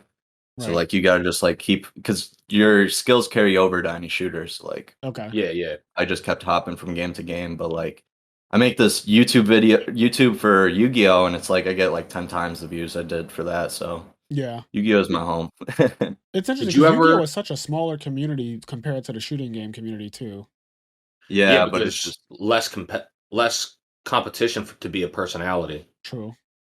yeah, and I grew up doing this, like, Yeah. be hard for Um, someone that started, especially with that regional thing. Imagine if you're a player that just started playing for like 2 years and then that comes out and you feel like you got to do that to like, prove yourself, prove you're on top. I would feel Right. bad for someone like that. Like you said, someone dropped out of school because they just don't realize the incentive might not be there. the Yep. regional points thing is really bad. I think I agree with what both of you said. I don't think regionals should be counted at all because to me, regionals really are just locals. It's like fucking MKLeo and Mango just beating up somebody in their hometown. They don't matter. Um, Yeah. if you go to a Philly regional, it's not going to have all of the best players. Like it's just not going to have all the best players. Whereas I feel like Nats, the national, so to speak, every YCS is basically a national because I feel like a lot of the best players they'll fly out or drive out to a YCS. Yeah, I think that it's very manageable to just have YCSs be the points, first of all. Like Yeah, YCS, like because that is the premier event for Yu-Gi-Oh. That is the event. That's the prestigious event for us. Like that is our big event every month. You get a YCS per month, and if you're a competitive player, you can go to every single YCS. Yeah, those should just be it. I didn't even know they did one every month. Like that's crazy. That'd be Yeah, so doable. yeah, because like the one thing about what's about to happen, Pasadena, and then Vegas right after the next month, and then I'm sure that there's going to be something for March. Once we pass Pasadena, they're going to announce something for March. Watch. Yeah. yeah. And it'll go back, and that's just part of hopefully if this panorama we're in ends, the world can start to go back to normal where they can feel comfortable planning events down the road as well. Because like right now they're just doing two to see what happens with this Omicron variant can just fucking decide that Yo, convention centers are just going to be shut down, and maybe Pasadena doesn't even happen. And I I hope don't. that Yeah, it amazes me they chose California for like the first one. because it's such a harsh place as far as how they handle COVID procedures. They're really It- harsh on it. yeah, I think it's like yeah, the harshest I place. think it yeah. is proof of Everything like vaccination. If they picked Florida, that shit would be open. yeah, for real. Atlanta, Florida, you could do whatever you want. Like literally, Yeah. people don't wear masks in stores and restaurants. People aren't vaccinated. Very anti-vax places, which They're is they're requiring it anyway too. You need the vaccine to play. yeah. Well, they just And- I know in oh, is that by Konami? Konami's doing that. yeah, I mean my school requires it too. So I doesn't know matter. CEO, the Melee, well, it's not just Melee, that's incorrect. It's a fighting game tournament. I don't know why. I mean, CEO I have just Melee passed, right? bias. Yeah, CEO just happened, and CEO's in Florida. And what they did was you either have to show proof of vaccination or a negative COVID test. I wish the negative Um, COVID test was used more instead of forcing vaccination. yeah, so CEO did like negative COVID test or vaccination in order to get in. And that, that just passed. Yeah. Now, Well, also, and here's something, and I don't know. Afterwards, like one or two people came out to say, like, after the event, they were like, "Oh, I got COVID after the event," and people started snapping. But my thing is, regardless of what it is, even if everybody shows proof of vaccination, people have to take their own responsibility. If you go to an event with over 100 people, you got to take your own responsibility and realize, listen, it's a possibility. Like you yes. can't. Don't act crazy if you get COVID. If you took it upon Listen, yourself to go to this big ass event, you knew what you were getting there's going to into. be 2,000 people minimum at Pasadena for the YCS, and every single one of Yeah. those people is supposed to be vaccinated. It is highly likely that someone is going to get COVID following that event. Yes. Realistically, just based on the fact that there are 2,000 human beings gathered in one place. That is just You got to take responsibility for your own health. That's all. yeah, that is just what can happen. Even with everyone being actually vaccinated, like assuming that everyone is legitimately vaccinated, not just showing a vaccination card. But like, yeah, it could Fucking happen. fake card. Yeah, But everybody's sick. There's these remote YCS, so yeah. So I mean, it like anything could happen. If you go to an event with 2,000 people, you know the risks. Like you take those risks, and yeah. But to be fair, before COVID, every time you go to an event, people come home sick. Oh, You I you got sick always come home so sick after often. an event. Dog, every time I went to a YCS, I pretty much would come home and have like a runny nose and a sore throat or something. And I'm like, oh God, I'm getting a YCS cold. But yeah, I'm Yeah. excited for in real life to return. yeah, I feel like it's funny you said Melee too, because I feel like Yu-Gi-Oh's like Melee in ways when it was like up and coming, but Mhm. I don't know if it will ever blow up like that. Like with Master Duel, maybe, but Yeah, Well, Master that's Duel could be huge. I like don't small remember. dedicated community. I don't remember if it was on stream or not, but me and Fraser just talked about this recently. I can't remember if we were on not I'm sorry, not stream. I don't remember if we were podcasting or not. But we talked about that recently and like why like what the differences are and how they are similar. And I think unfortunately the thing that holds Yu-Gi-Oh back is the fact that Konami has always been a part of Yu-Gi-Oh. So something that a lot of Smash Plant fans complain about is how Nintendo never helps them out. But Nintendo never helping them out actually helped them in a way because they got to set their own rules and build their own tournaments. And now when Nintendo comes in, Nintendo plays by their rules. Whereas because Konami was always part of Yu-Gi-Oh, they kind of hamstring some of the progress Yu-Gi-Oh could make in the way it handles certain events and tournaments and things like that.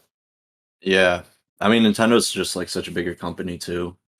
It's like Yeah. way more leverage to like franchise like any Melee character. Yeah, you gotta think about the fucking Smash Ultimate is just Mugen at this point. For people who don't know what that No, is, for people who don't know what that is, it's a fighting game back in the day that just had every character because anyone could just kind of create a character and put them in the Yep. game essentially. So Smash Ultimate has like Sephiroth, Cloud, Ken, Ryu, Duck Hunt Dog, Steve from Minecraft, like all these Fire Emblem characters, all these Pokemon, just like is really all over the place as far as who's in it. Banjo and Kazooie, like it's a very random And game. for Yeah, fighting games play online, you have to go to LAN events, just like Yu-Gi-Oh, you know? Like they Yeah. have the same thing with their Japanese players. They probably don't know who they are. yep. They never play. Yeah, it's really interesting. The similarities between the two games. I've always thought about like how fighting games and Yu-Gi-Oh and then the skill sets you need are like very different because we have so Kenny's cousin is one of the top melee players. He especially before the pandemic, he was like ranked 35th or something in melee. 32. 32. Yeah, being top 100 is an insane accomplishment. Yes, Like so that's he's so hard. yes. Yeah, he So, his name's Stango, if anybody doesn't know. But yeah, he was top 30. He was ranked like PGR ranked 32. yes, so Stango is really, really good to be able to be in the top 32 of like Melee of all things, right? Yeah. That game is extremely difficult to play. And we play another card game. So he's recently been getting into Yu-Gi-Oh! So I started him off with goats just to like show him the very basics. Yeah, they love Yu-Gi-Oh, the Melee players. Oh, it's so random. So he loves Yu-Gi-Oh. He asks me to play all the time, and I usually just like decline, but I'll have him play one of my other friends, and then I'll spectate and tell him what he did wrong, which I find to be way more fun because I hate playing goats. But I love spectating and I love commentating. So anyway, the skill set that he uses for Melee, because he used to misplay so often when he would play Yu-Gi-Oh! And I kept telling him, like, I don't know how your brain just comes to these ridiculous like conclusions on what to do. But then when you play Melee and I watch you, you're like a god. And so it took a while, but I realized what was happening. For Melee, the skill set that he uses is instinct. And he's playing because the game is extremely fast. So his decision making is extremely fast in Melee. And it's almost like he doesn't even really have to think. It's kind of just like I'm reacting off of instinct. In Yu-Gi-Oh, a game where you literally have like time to look at your hand, analyze the field, you're not really rushed to make a move. Yeah, it's all foresight. It's all foresight and it's all planning ahead. Whereas, like, yes, obviously in Melee, you definitely have to plan ahead, but it's not to the same degree that you do in the game that's like Yu-Gi-Oh. And you also don't. Yu-Gi RPG, you know, you're taking turns. Yeah, and you also get so much more time to react in Yu-Gi-Oh. Like, you get a lot of time to react. Like, somebody goes summon a monster, you can think, do I want to torrential? Do I want to bottomless? Do I want to just let the monster be summoned? Like, there's like 3 decisions right there. Yeah, the fighting games are like sports, like because a 12-year-old can be better than like someone who's been playing for 12 years too. You know. Yeah, exactly. And so it's interesting. I was like, oh, your skill set in Melee doesn't really apply here. Like, it's not transitory. Like normally, or I should say, it doesn't transition well into Yu-Gi-Oh! Because normally, if you're good at one thing, you can find ways to try to apply it to something else, and hopefully that works out for you. Because like, if I'm good at Yu-Gi-Oh! And maybe I'll be good at, I don't know, something else that just So that's what Pat says he does with deck building, being the same as like running his startup. yeah. Yeah, you try to Seems apply the similar to- concepts, and that's amazing when you can figure out a way to do that. But Yeah. we were not successful in finding a way to transition like fighting game as good as he is in Melee, like transitioning that into Yu-Gi-Oh! Because his problem in Yu-Gi-Oh! Here's his problem. He plays way too quickly, so he'll do something. I'm like, that was a huge fuck up. I was like, Yeah, you and should you're not like have slow done that. down. That's what Just I tell him. slow I'm down. like, slow down, but his mind is moving at 1,000 miles a second. He's just Yeah. he just go. So the guy goes summon Stratos, like for summon Stratos, and he's like torrential, and I'm like, oh fuck, like you shouldn't have done that. Yeah. Yeah, at least that's the effect. Which effect? Yeah, like Well, what's funny though is like now if you take Stango and Frazier and you have both of them, you know, transition to a different, depending on the type of game, they might get good at it. Like if it's another fighting game or even if it's a shooting game, right? Stango will probably get better at that quicker than Frazier. But if you guys go and play chess, Frazier will probably get better at chess quicker than Stango. Yeah, Yeah, I 100%. would wager I would be much better at chess than he. And I've never played chess in my life, but I imagine the skill set that I have from Yu-Gi-Oh! And also how slow I like to play, I would probably benefit really well in chess, and then he would benefit really well in like any other video game that requires hand-eye coordination. Yeah. I mean, I did hop card game to card game. I played Hearthstone really competitively. I got invited to one of those tournaments, Artifact, and even like the Arch and Saga Gems game. Yeah, I went because my friends were in town for his event, which was like 10 minutes away from me. So I just went to their hotel. They give me a deck to just like try to like learn the game with, you know, for the first time. yeah. And I just end up staying up that whole night and like playing with them like the whole night. Didn't sleep at all. Played Swiss of the tournament, just asked objective questions with like rulings I don't know. And I topped, I got third, and then Damn. you know, yeah, it was crazy. Like I just learned this game in like one night, and then I King get of third. games. Tommy Rowe is the fucking king of games. But you could do that too. I mean, it's just like any card game. Like it's just Yeah. such a transfer. Well, set. it's I funny mean, you say that because but I think everything else. yeah, New so card game. it's funny you say that because a lot of people don't notice, but while I have been retired from Yu-Gi-Oh, I have been playing another card game a lot, and it's DC deck building. and they have like a Discord server, and there's tournaments like monthly. And I have a little posse that we play with called the House, and it's like me, Stango, so Kenny's cousin who plays melee. He's one of the players. He's the newest one that we added to like our little group, like our testing group and everything. But like it's me, Stango, Luke Feeney, and then like two of my other friends. Luke Feeney. Yeah, Luke How's Feeney. he doing? Because he plays Magic, right? He does. He was on the pro tour, but he quit. He quit like all card games except he plays DC with me. So like he plays. So he. Interesting thing you brought up him. He is currently ranked number 1 in DC. Like the See, yeah, yeah, and I'm ranked number 2 in DC. And that's crazy. I taught Luke. Luke used to come over to my house. So before the pandemic, Luke would come over to my house literally every single Friday and every single Sunday for over a year straight, every single week, and play DC until 4 a.m. and then drive home. Like every single week. So he got addicted to the game immediately. And then we would just play constantly, constantly. So then when the pandemic happened and everything went on Discord, and then they moved the game to Tabletop Simulator. And we started playing the tournaments, and we had our own little test group. So we don't really play in the community. We don't like reveal any of our like secrets and stuff. And then we'll play in the tournaments, and it's just me and him winning every single time. Yeah, because you're just playing these out there decks, or because they don't technical play. The community is in infancy. Like it's such a young, like in the way they think about card games and the way they just think, it's in such an infancy that I'm using stuff that I learned from like Patrick and Yugioh and shit, and just like ruining DC, like ruining the game, like absolutely. That's awesome. Make like I just turned it into like something that it was not meant to be. Like I've gotten so many things banned. I've gotten so many cards like just limited or banned, and just like shaped the formats because of coming up with these ridiculous ideas that just absolutely break the game. And it's from Yu-Gi-Oh! Like it's my mindset from Yu-Gi-Oh! Being taken into this game that's in its infancy and just ruining it, like just absolutely ruining the community. It's so Yeah, fun. I do miss that. That's why I was thinking of playing Flesh and Blood. I don't know if you've heard of that game. No, is it a card game? Yeah, it's just a new card game that's getting like insanely popular. My friend opened up a card shop just because of that market spike, right, with all the card games. Yeah. He got boxes for like $50 each, and then he sold all of his boxes for like $60K, and he was able to open up a card shop with it. So it's like this is going crazy. Yeah. I mean, dude, RMC, they're hosting like they're hosting MetaZoo events, and wait, is that still possible? Can I go buy boxes and sell them for $60K? You just gotta get lucky on a card game, bro. Yeah. It was really the supply chain issues too that made everything go. That's broken. Yeah, it's just timing, but like it's like it makes you want to get into new card games. Yeah, I think getting into things, just follow the whole sphere. Getting into things when they're new is definitely the wave, because you can establish yourself as one of the top players and become really popular on Twitch and like streaming in general. Like even if you stream on YouTube or whatever, you can become really popular from it. And even if you're not the best forever, just a little period of time where everyone remembers you, you'll maintain that following. Yeah. Card game to card game too. Like even Among Us. I was watching a lot of Among Us during the pandemic. And I want to say, yeah, in 2020, like the guy 5up, he's like my favorite player.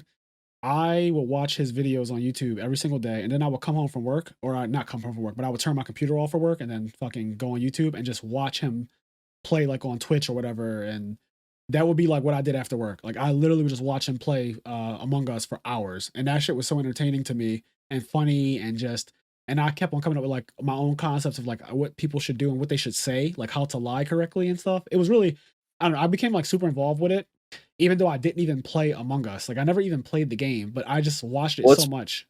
It's because you need the 10 people too, and you want a good group. Yeah. Yeah. So I actually never got a chance to watch it that much. I didn't even really know about it, I think, until Gary told me about it. Gary's Fraser's roommate. I didn't even know about the game. Gary told me about it. I downloaded it and we started playing, and because I streamed, we had like a good group of 10, and I got super into it. I played that game a fucking ton. That game was really fun. That game was just perfect for anyone who's like a content creator. Yes, I mean, it's as a Yu-Gi-Oh player too, like the play style, I just wanted to play it like all the time when it came out. Yeah, it's dope.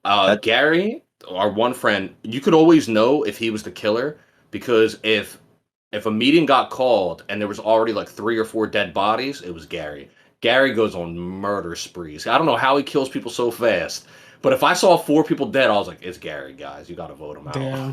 It's fucking Gary. He kills people so fast. Gary's tell, and I noticed it too when watching him play, because like I never played it, but again, I love watching it, so I will watch him play sometimes, like him and Stango and a couple other people. Whenever he did something bad, he gets so quiet. He's It's just quiet. hard. Like the It's meeting, hard. the I feel meeting the will be. guilt too. Yeah, it's like I get all anxious. I sense his guilt. I can smell it.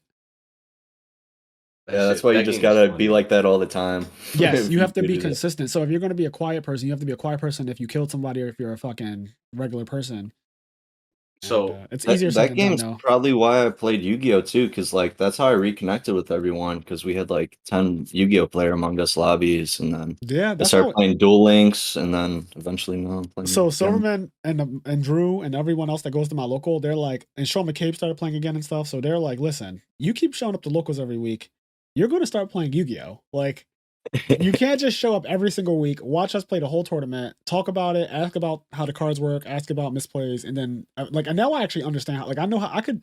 If you gave me a Source Soul deck, like I'm not gonna say I could play it perfectly, but I could play a Source Soul deck right now.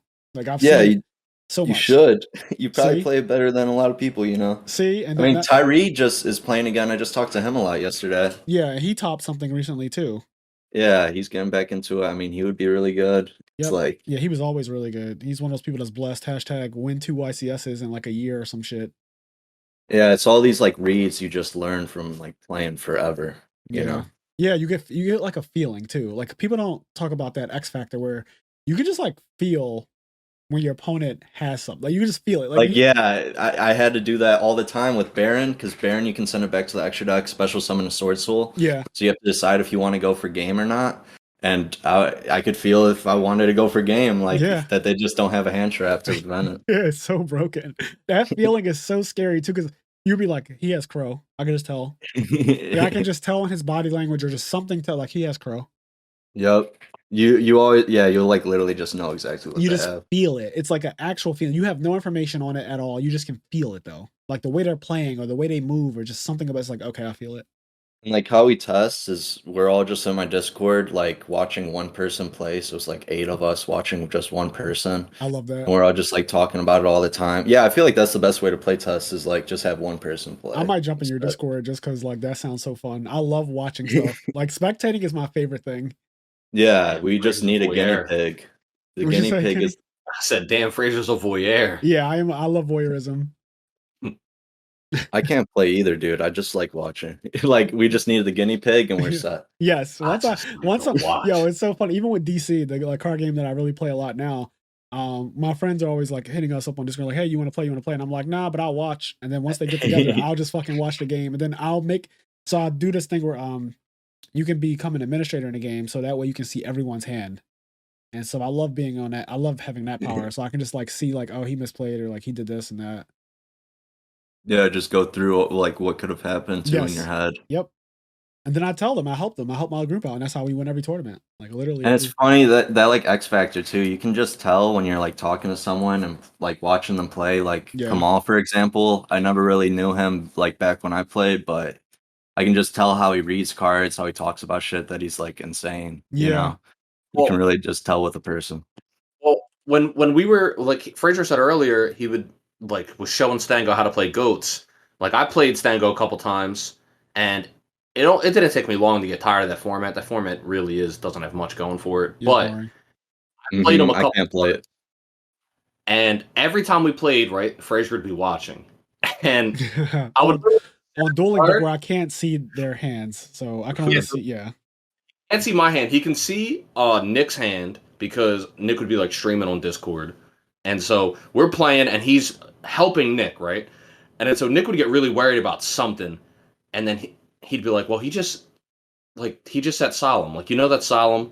And Nick's like, how do you know that's solemn? He's like, well, it's solemn. Kenny, it's solemn, right? Like, I'm like, Fraser, I don't know what you're talking. But every single time I set a card, he would know what he's like, oh, that's ring. Like every time.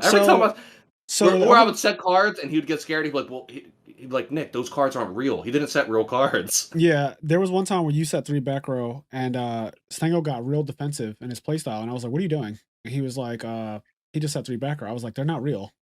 And he was like, how do you know that? I was like, because last turn he had no back row, and then you're telling me he drew 1 card and set 3? I was like, I bet you one of them is real at most, and the other 2 are bullshit. When the game ended, I said, can you flip up your back rows? And it was Nobleman to cross out, a dead premature burial, and one of them was a Sakuretsu armor. You could be taking people's money and goats. Yeah, like For sure. I think I would easily be good in goats, like no question about that, because like it's a very slow format. I do really well in that situation, and I also played in that actual format, even though it's warped now to like people playing shit they did not play back in '05. But like I even follow the way goats works now. Like I understand the concept of goats now. I'm Like sure that's why you feel like it's boring. That's why I feel like it's boring too, because it's just like there's nothing to really think about. it's Like solved. in the goat mirrors, it's like I'm just waiting for heavy storm, premature burial, Yep. and BLS, Yep. and then I'm gonna kill them. Yes. Like no matter what. I'm going to establish such a board that is unbreakable, and it's just like that's the game. Like, what do you want from me? Or I'm playing with morphing jar, Yeah. and that's just my Or thing. I'm going to trap dust sheet you, and fucking you're dead. Like, put your Sinister Serpent back, or put your BLS back, and you're done. Like, what are we doing? It's also just degenerate. Like Pot, Graceful, and Delinquent Duo is fucking degenerate. Yeah. Yeah, I would always play without those three when I would like do money matches. Nice. It's like how we started doing the gentleman stuff in Yu-Gi-Oh! In real life. Yeah, We started being like, oh, side out Jin, like take out emptiness, like all that stuff. when it just makes it more competitive, you like get out rid of the blowout cards so we can actually see who's better. Yes. Yeah, you do that in Melee. Like in Melee, they would like Sheik Dittos. They'd like no chain grabs. They would like agree to no chain grabs because Sheik Dittos would come down to just you get a grab and then you just there's no way out of the chain grab. And so even in high level tournaments, people would agree to like no chain grabs for Sheik Dittos. Damn. Tommy, something I wanted to ask you is what was your first top in Yu-Gi-Oh? Besides Dragon Duels, because I played like Dragon Duels all the time. Yeah, we're not gonna talk about Dragon Duels. I think it was ARG Philly. Okay. ARG Philly. I'm trying to think. What was the format for that? I think it was when they made your map. I think that's Oh like gosh. literally that Why'd event. you bring that up? Because I love that map. I I have used to yo, have like so many events. I have like 12 copies of it in my house, and Silverman randomly asked me for one like a couple months ago. He was like, "Do you have one of those?" And I was like, "Actually, I do. I just have to find them." And they were under my bed. But yeah, That's that iconic. yeah. Oh, I think I know what it is now. So I think that was like people were playing Mermail.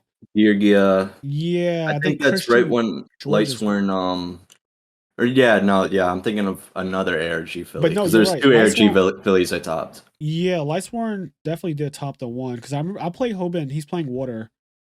Or no, I was playing Water. He's playing Lightsworn. So he's playing Lightsworn, and I was playing Water at the ARG, and then Christian George's I think won the event. Yeah, he played Ned in the finals, right? Yeah, something like that.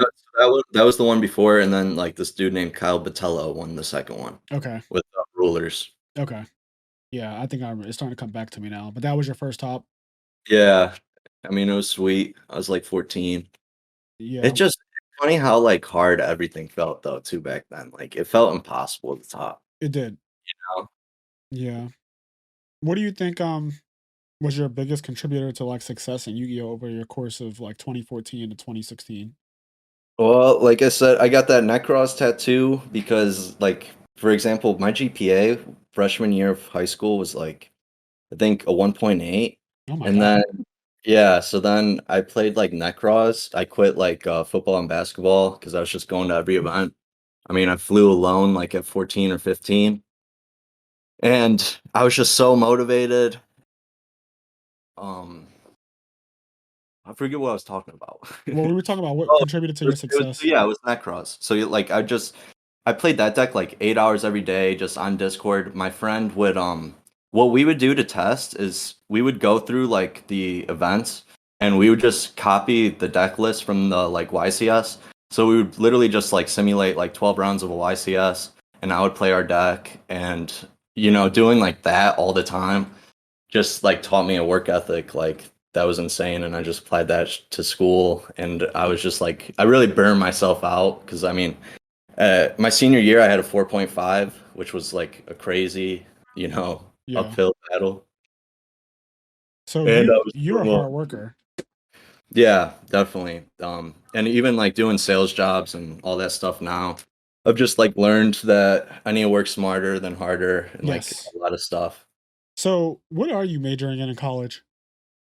Business administration. So I go to Ohio State and I'm in Fisher for business. And then Okay. graduating in May. Nice, nice. Congrats, man. That's awesome. Yeah. I'm doing the graphic design right now, which is weird. You're doing Different. graphic design right now, you said? Yeah, for my school. Like that's actually my job. Oh, So I don't know what I'm gonna do. yeah. Like, what is your plan after graduation? Like, do you I just know? hate sales so much, but I I could think that's never. the route I'll have to go. So I will tell you this. So I'm an accountant. I've been an accountant for a long time, and I do commissions for the people who are salesmen for my company. They make more money than anyone else who works at the company. Like the amount that salespeople get from commission is so fucking disgusting. It's like someone's entire salary in a quarter, like because they get paid quarterly, Yeah. and it'll just be like, this guy's getting 180K this quarter, this guy's getting 120K this quarter, this guy's getting 75K this quarter. Like it's just so much money, and they also have a base salary, and the base salary is not like they're fucking a wait. It's not like they're a waitress who gets paid $2 an hour. Their base salary is like a regular salary. It'll be like Yeah, it's like 55, no, 60. no, no, no. It'll be like much higher. It'll be like here's 88K, like here's $88,000 base, and then commission. Yeah, So that's it's like, insane. it's so much money in sales. Like, granted, it is definitely a job that's probably like pretty stressful, I would think. But if you're good at selling things to people, if you can sell Ray to a roach, like I'm sure it's a really thriving career for you ahead. Like, Yeah, I mean, I just hated it. I was doing door-to-door marketing too, which is no, like the worst. yeah, So no, like, That that's shit not. sucks. I did that for a little bit. Yeah, yeah, so it was Kenny was just selling bad. Verizon to people. I was. What sucks is that door-to-door marketing is not even fun, even if what you're selling is good. Like I no longer work for Verizon. I have no allegiance with them. However, in where I live, the two biggest internet providers you can go with are Verizon and Comcast. And it's not even close Yeah, that I Verizon have is Verizon. way better. Yeah, So even though I was selling the thing that was the best, the whole process of it, I just didn't enjoy. It didn't make me feel good. Like I didn't enjoy the process of going up to the person's house, knocking on their door, and like I was good at selling it, but I didn't enjoy it. It just didn't make me feel good. It felt like I didn't like the way it felt. It felt dirty, even though I knew I wasn't selling a bad product. I was selling bad products, and yeah, I it feel felt that. even I feel worse. that. Yeah, I was definitely getting taken advantage of for being an intern, but what are you gonna Yeah, do? yeah. he said I was selling a bad product. So I was, yeah. one of my first jobs out of college, they tried to get me to do life insurance, like be a life insurance salesman. And I got an interview, I got an offer immediately, which I thought was suspicious because I don't think I was that good at the interview. And then and one of the like things, like the first they had like this class. It was like all the people who got the offer letters, they came and they had like a little class thing where this I guess he was a broken salesman. He was like amazing or some shit. He like gave a speech and he was so good at public speaking. He was just so confident up there talking to us. And he was like, you know, this job is what you make of it. You can make a lot of money. You know, you can make 90K a year. You can make 200K a year. Like it's really up to you. But then he started saying shit that scared me. He was like, when you're out at dinner with your friends, like you got to be like, hey man, like, you know, I know you and Rachel just got married. Have you guys gotten life insurance yet? Like, you know, you want to make sure your kids are taken care of. Yeah, And Yeah, yeah, yeah, yeah. when he started talking like that, it just was like cringe. I was like, that is so fucking cringe. Like, I don't know if maybe I'm just one of those people who can't deal with like awkward situations like that, but trying to sell your friend life insurance at TGI Fridays is wild to me. Like yeah. I feel like Yeah. we're exactly the same that because is fucking like those I are the would tells I looked for, and like they y- just gave me them, you know. yeah. I turned down a job. This guy, I was going to get this years ago now, but it was also insurance. I want to say it was. I don't think it was car insurance. Actually don't remember what kind of insurance it was, but it was an insurance job that I ended up turning down because basically the same thing. He was like, "What you got to do is build up your base, blah blah blah blah." He's like, "What you want to do is uh write down like 100 names of people that you know, your mom, your dad, your aunts, your uncles, your cousins, your friends, and you want to go to all of them. You want to convince them to do their insurance through you instead of who they're doing insurance through." And it was this whole thing, and I was like, "Man, that just feels like I'm not trying to lose all my friends and family, make so they don't want to fucking talk to me anymore, just like for a job. Like you're gonna ruin your life. Like yeah, you might end up making a ton of money, but you're gonna ruin your life and all of your relationships in that process." Yeah, I'm just not a fan. I was not a fan. Yeah, I mean, mine was like paint jobs. So And I had to I was interviewing high school and college kids for it too. So like I had to do interviews on top of it, and it was just like trying to convince them to do something that they didn't want to do.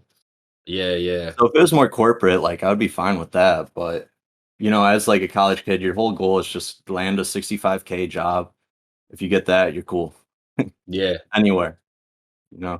Yeah, 65K is you could definitely like, especially if you want to just like live comfortably and probably play a lot of Yu-Gi-Oh. That's decent.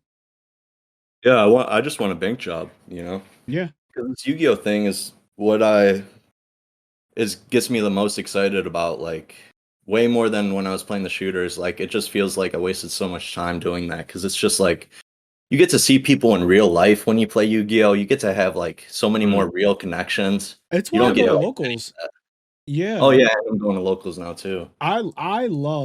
I really, really, really love nerd. I call them nerd parties. Like locals, I never realized it until I got older, but you're surrounded by a bunch of like-minded people typically, Yeah. and you guys just get to have fun shit talk, hear crazy stories, go out to eat afterwards usually, like if you have a good group.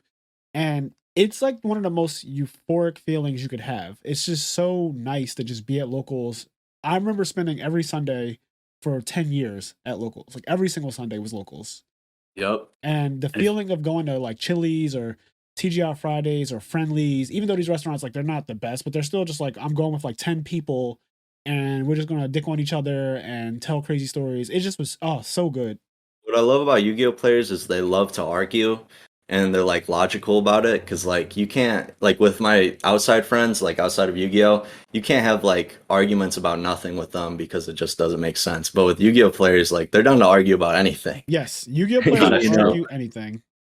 I had going through life, you meet a lot of people, you make a lot of friends, but then as time goes on, those people that are friends, you don't have anything against them, but you just talk to them less. And eventually you just have like a core group of friends that you can talk to. Like my core group of friends, we can argue and talk about fucking anything for 10 hours at a time. Like, That's just like personality trait. yeah. I feel like gamers have. Yeah, I'm very argumentative, so I fit right in. Like I'm a confrontational person. I've always been confrontational. If I think that I'm right, I'll argue, and if I realize that I'm wrong, I'll change my mindset. You ever get in those situations where, for example, I'm sure all of us here, you've been able to talk to somebody for a long period of time on a Discord call, talk about some shit, and then you go somewhere else and you talk to somebody, and the conversation's dead in the water, and you're like, well, I know how to talk. Like I don't know what the fuck this person. Like Yeah. I know how to talk. I don't know why this conversation ain't going anywhere, but this fucking person can't hold a conversation. Yeah, that's my dating life. Well, Ty was just so confused the whole weekend because all we're talking about is Yu-Gi-Oh half the time. Yeah. Oh, so she Yeah. doesn't play at all. Yeah, so someone doesn't understand it. It's just like such gibberish. It's funny. Yeah, Oh, it's a different language. Oh, I have a dude, Fraser. I don't know if you remember this. There was one time we were coming home from our local. It wasn't like a tournament that day. It was just we would go there every Tuesday and just play. Yeah. So we're on our way home. We're all on the one of the trains, right? It's like me, Fraser, and like Cairo and Gary, a bunch of people, and we're talking about Yu-Gi-Oh. And we're going back and forth, just talking. And then at one point, somebody literally walks up to us on the train and stops us. He gets in the middle of us because we're standing, and he goes, "Are you guys speaking English?" And he asked us to our face, like, "Are you Yes. guys speaking English?" I remember that actually. And we looked at him and we were like, "Yeah." He said, "Because I understand some of the words you're saying, but then you go for like 5 minutes, and I did it, and it was so because this guy was literally on the bus and he couldn't figure out if we were speaking English or not." I remember You're that. like, this is $1 million business idea. This is all lingo, Yeah. talking in term or cryptic. Yeah, crypto was, man. I was on like it's crazy, man. The first time I heard about crypto was through a Yu-Gi-Oh player, Alistair. Yeah, yeah. I've heard about him He with told me crypto and stuff. Yeah, he told me about Bitcoin in like 2013 or 2012 or some shit.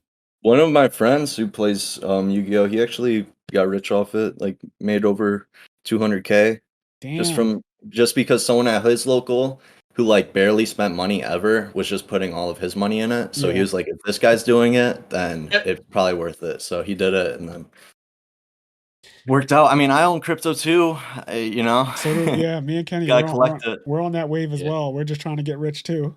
Yeah, So, like that's man, literally what it's all I about. don't I need a mean, lot. I don't need a mill. If I get 100K, I can pivot that for the rest of my life. I can make He 100K. said, "I'm I can make investless." 100K work. Yeah, for sure. It would be. I need a couple mil. I'm not gonna lie I to know y'all. Fraser needs a mill. You know? You give me 1 mil, I'm good, right? Kenny Because knows you how can just much get I've been. dividend. Yeah, Kenny knows how much I've been spending on crypto Listen, 1 lately. mil, I'll never ever work again. I'll pivot but 100K, I can have a part-time job and be good for the rest of my life. But I need a couple mil I'll because figure it out. I unfortunately like very nice things. It is a curse. It's a gift Crazy and how a many curse. people have a $1 million Yu-Gi-Oh collection too. You know, Yeah, I bet that a lot of people after the pandemic definitely have $1 million collections. like yeah, or just even normal people have over 100K worth. Yeah, like That's I think a crazy. lot of people who just collected, like everyone who collected, I feel like their collections are probably upwards of like 200 to 300K if they were collecting before 2020. Starlight rares feel like the new prize cards. I mean that rarity is really interesting to me. It is. Just all those cards, because like some of them, you like you said, Appaloosa earlier, that's like $1,200 now. Yeah. And then like I mean, Stratos is 500. That just came out. yeah, That just I came I out. own a Stratos. Yeah, Stratos just came out. He's $500. Stratos. That's one I want as many as I can get. So I literally was going to say that. I was about to say that just came out and it's 500. I already know in 10 years that Stratos is going to be outrageous. So outrageous because it's Yeah. Stratos. Yeah. Like those people will still be playing that knew what Stratos was. You know. Yeah. Yeah, it's absurd. The market has blown up so much and I don't see it coming down like at all. Yeah, I mean, same with like real estate. Yeah, everything. Honestly, there's been inflation in every single market that you can imagine. My favorite card visually is Ghost Rare Stardust. I That card's love worth a Ghost. lot of money. I I know. love I went Ghost through Rare so many Stardust. Ghost Rare Stardust. Over You know, $1,000. I traded a Ghost Rare Stardust, or I traded a pack of National Sleeves for a Ghost Rare Stardust. Oh With my god. it was because it was like from 2009 Nats or something. Okay, and it was unopened and everything. Yeah, I was like 12. Wow. It's funny hearing these talks. It's like when people say like I traded 1,300 Bitcoin for a slice of pizza. You know what Yeah, I mean? literally. The most expensive pizza in history. Yeah, Yu-Gi-Oh cards aren't beanie babies. You know, they Nope. might actually go up. Yeah, they keep going up. Forever. It's ridiculous. I knew it was bad in 2020 when my friend Xavier, who's like, he vends and everything, he was going through my cards because I just have like a ton of cards at my apartment and I don't do anything with them because I don't play anymore. And I never sold them. So I got lucky, I guess, because he was going through my stuff. And he was like, holy shit. And I was like, what? And he was like, some of this stuff is just so much money. And he like found like 3 LTJDs. That was like one of the first things. I remember that specifically because he's like, these are like 400 each now, right? And I was like, Wow. no. He's like, yeah, you have 3 of them. They're like 400 each. And I was like, as in, is that retail or is that like what is that? He's like, I can get you 400 each like tomorrow. I was like, holy shit. And then the next day I got a PayPal for like $1,100 or something. Man, I have 3 first ed Alti DD Crows in my attic somewhere, like for a fact. Damn. And I got them for like 10 each, but I know they're just in like a box or something, but Yeah. like so many cards are just scattered all over the floor in my attic. And I got them for 10, so they're like 400 each now. Yeah. So The return on I investment, back home. the return on investment is outrageous. It's just outrageous. Like I have a first edition secret rare Envoy the End. I have a first edition ultra rare Dark Magician of Chaos. Like, and this is stuff that I just found in my closet the other day. I was looking for some DC cards because Luke came Yu- over this past weekend, and I just randomly found like these cards in the closet. Yu-Gi-Oh's the most fun too because it's like every card can still be played eventually. Yeah, Like you yeah, never know. they don't get cycled out like in Magic or Pokemon. yeah, like Yeah, or Imperial even if Order. it's banned, it'll get errated, and then people will want the highest rarity. Yep, Imperial Order's back, and it's been back for a couple formats now, and I it's don't know how that card's legal. me either. Oh, That if shit blows my mind. when I found out Imperial Order was back, I couldn't believe it. Was it at 3 at one point, or was it just right at 1? 1. Okay. Yeah. If it was at 3, it was before Yu-Gi-Oh ever had a ban list. Yeah, I was like, because I'm like, did they just say it wasn't good enough, or? No, if it was ever at 3, it was before Yu-Gi-Oh ever had a ban list. I get it. I get it though. Mystic Mind's like such an oppressive card too. So Did you play against that at all at the YCS? no, I didn't play against Scythe at all either though. Okay, good, because that is like Mystic Mind is toxic. I Me and Drew was like, I want you to play play against this kid real quick at locals last Thursday. So he gave me his Drytron deck, and Drew just basically played. Like I was holding the cards, but he told me everything to do. And I made this ridiculous board. I DPE'd, and then I siphed on a draw phase, and like I had all this other shit up. And then the guy goes like Mystic Mine, and I lost. Yeah, it's just a gimmick. I But did he lost. like deck you out too? Yeah, well, Drew was just like, Scoop, I don't have an out. And I was like, Are you serious? I was like, We spent literally 10 minutes making that board. He's Yeah, like, it's just such a gimmick. he's like, That's just game. Because when I first read it too, I didn't even know graveyard effects don't work. Like you can't use anything. Yeah, it's just toxic. It just completely stalls the game out. And then some people are like, Well, I don't actually try to deck you out. I actually wait until I have enough resources to kill you, which is smart. But it's still toxic as fuck because it forces people to main deck like one really bad main deck card. Like you play like Harpy's Feather Duster or some shit. And that really Yeah. sucks because you're only playing that card for Mystic Mind. You're not playing that card for anything else. You Man, just have to. Yeah, that I don't like having to make decisions like that. Like I'll just play the whole tournament with no out to it in my deck, in my main deck anyway, and then just hope for the best. Like Invoked is a really weird deck too because you can play 3 extra deck cards that just like destroy it.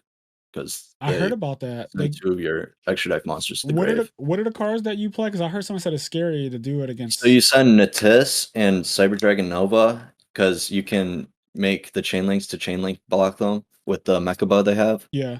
So they have Mechaba, so they have to negate the Natis because that would destroy a card. And then your Nova special summons a fusion monster machine from the deck, so you special Mechaba. Oh shit. And it's just like, yeah, that's a blowout, right? Yeah, that's just For one instant. game. Yeah, that's just game. But that deck's only like it's not that played, so you can't do it.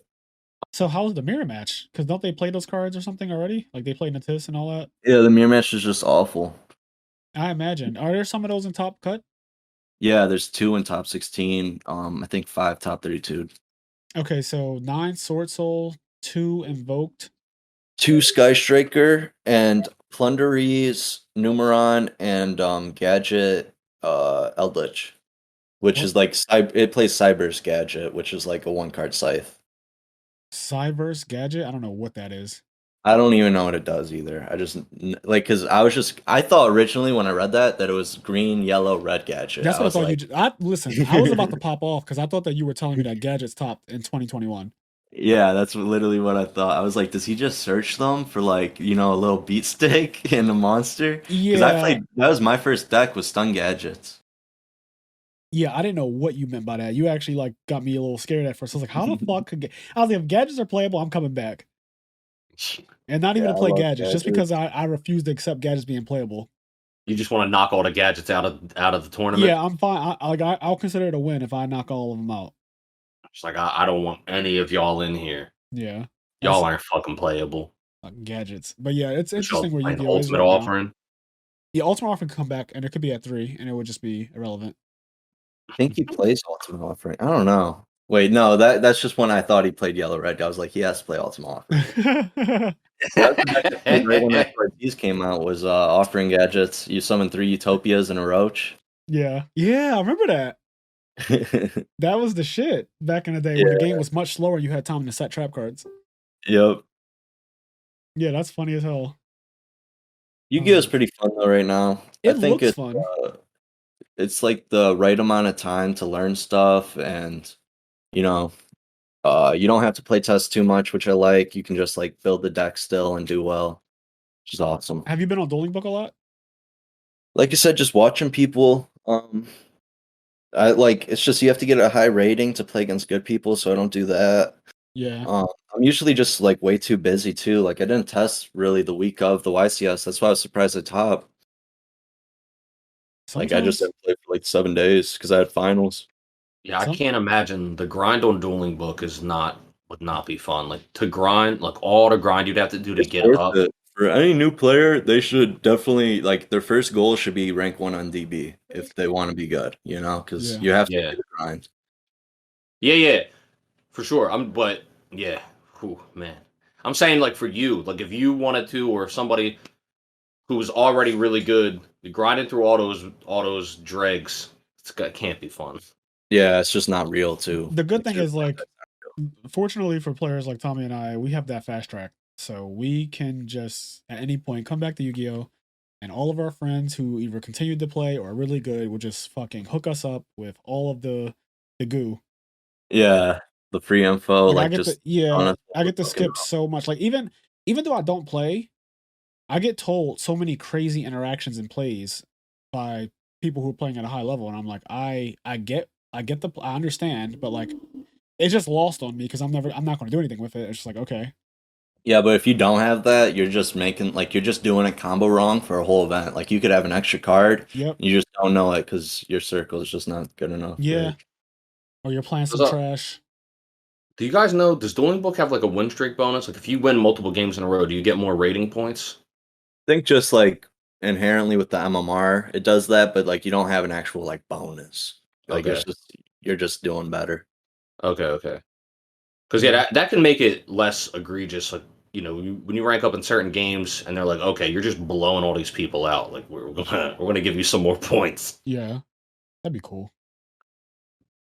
Yeah, well, that's good, man. It's been really good talking to you. I'm hoping that you actually win this YCS. There's a lot of good people, so winning out of that top 32 would mean a lot. I feel like, even though it's all remote and everything, I know people have their opinions about remote duels, but the top cut Yeah, is so stacked that whoever wins it, I feel like deserves respect I regardless. feel like winning that YCS would be like everything for me. Just Yeah, because I'm trying to do YouTube so hard. Like yeah, that's just what I really want to do. That's what like gets me motivated the most. yeah. You want to be a content creator, which is what me and Kenny are doing. Like Yeah, we are because content creators now. that's how you play for like a living, right? Yeah, So be the dream.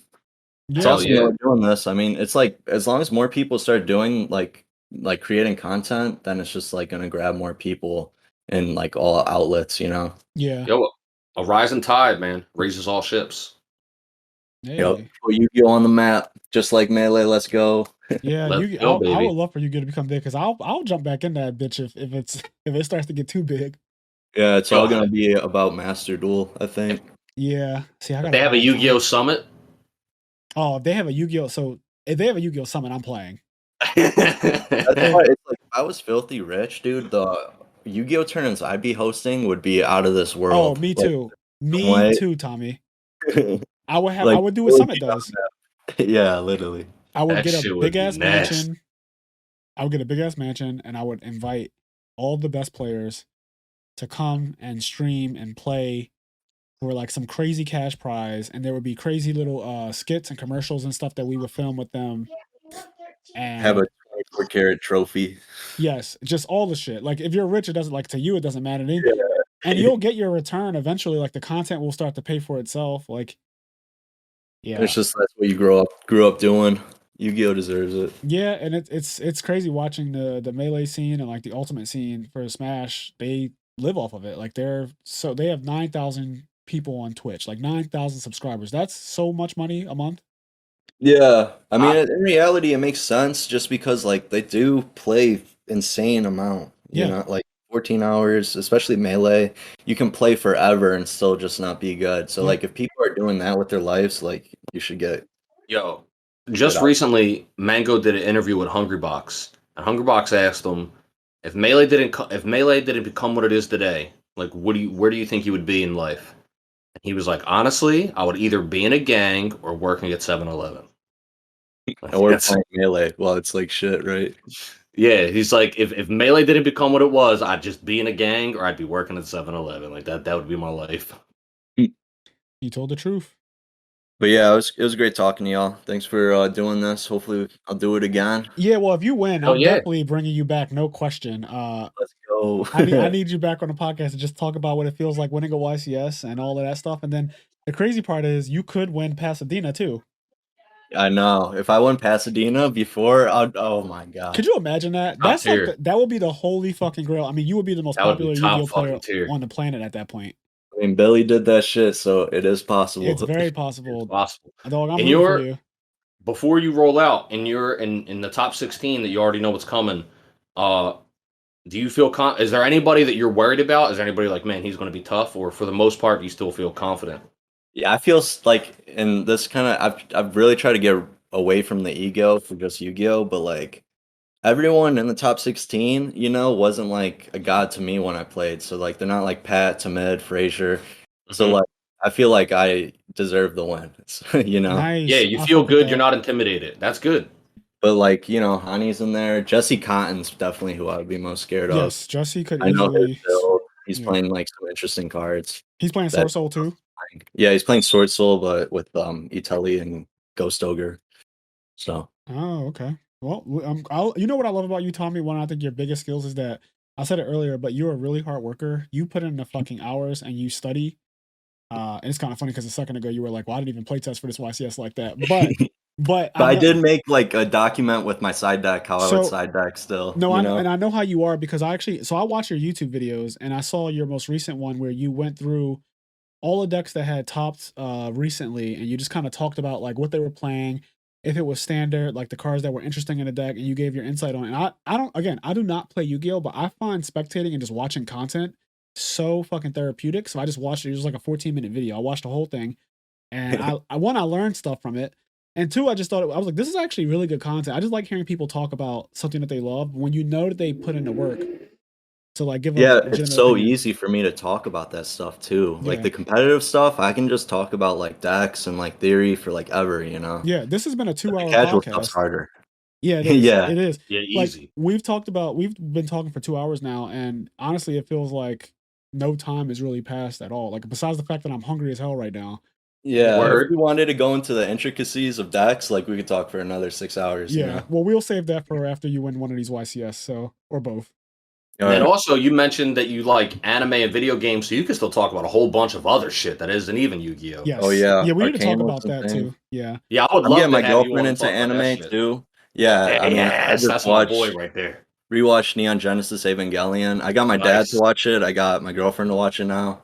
Hell yeah. I'm really into anime for sure. Hell yeah. Yeah, we could definitely talk about all that shit. Yeah, but what's it called? Shout out the actual name. What's the name of your YouTube channel? It's T Roses, so TROWESES. Nice.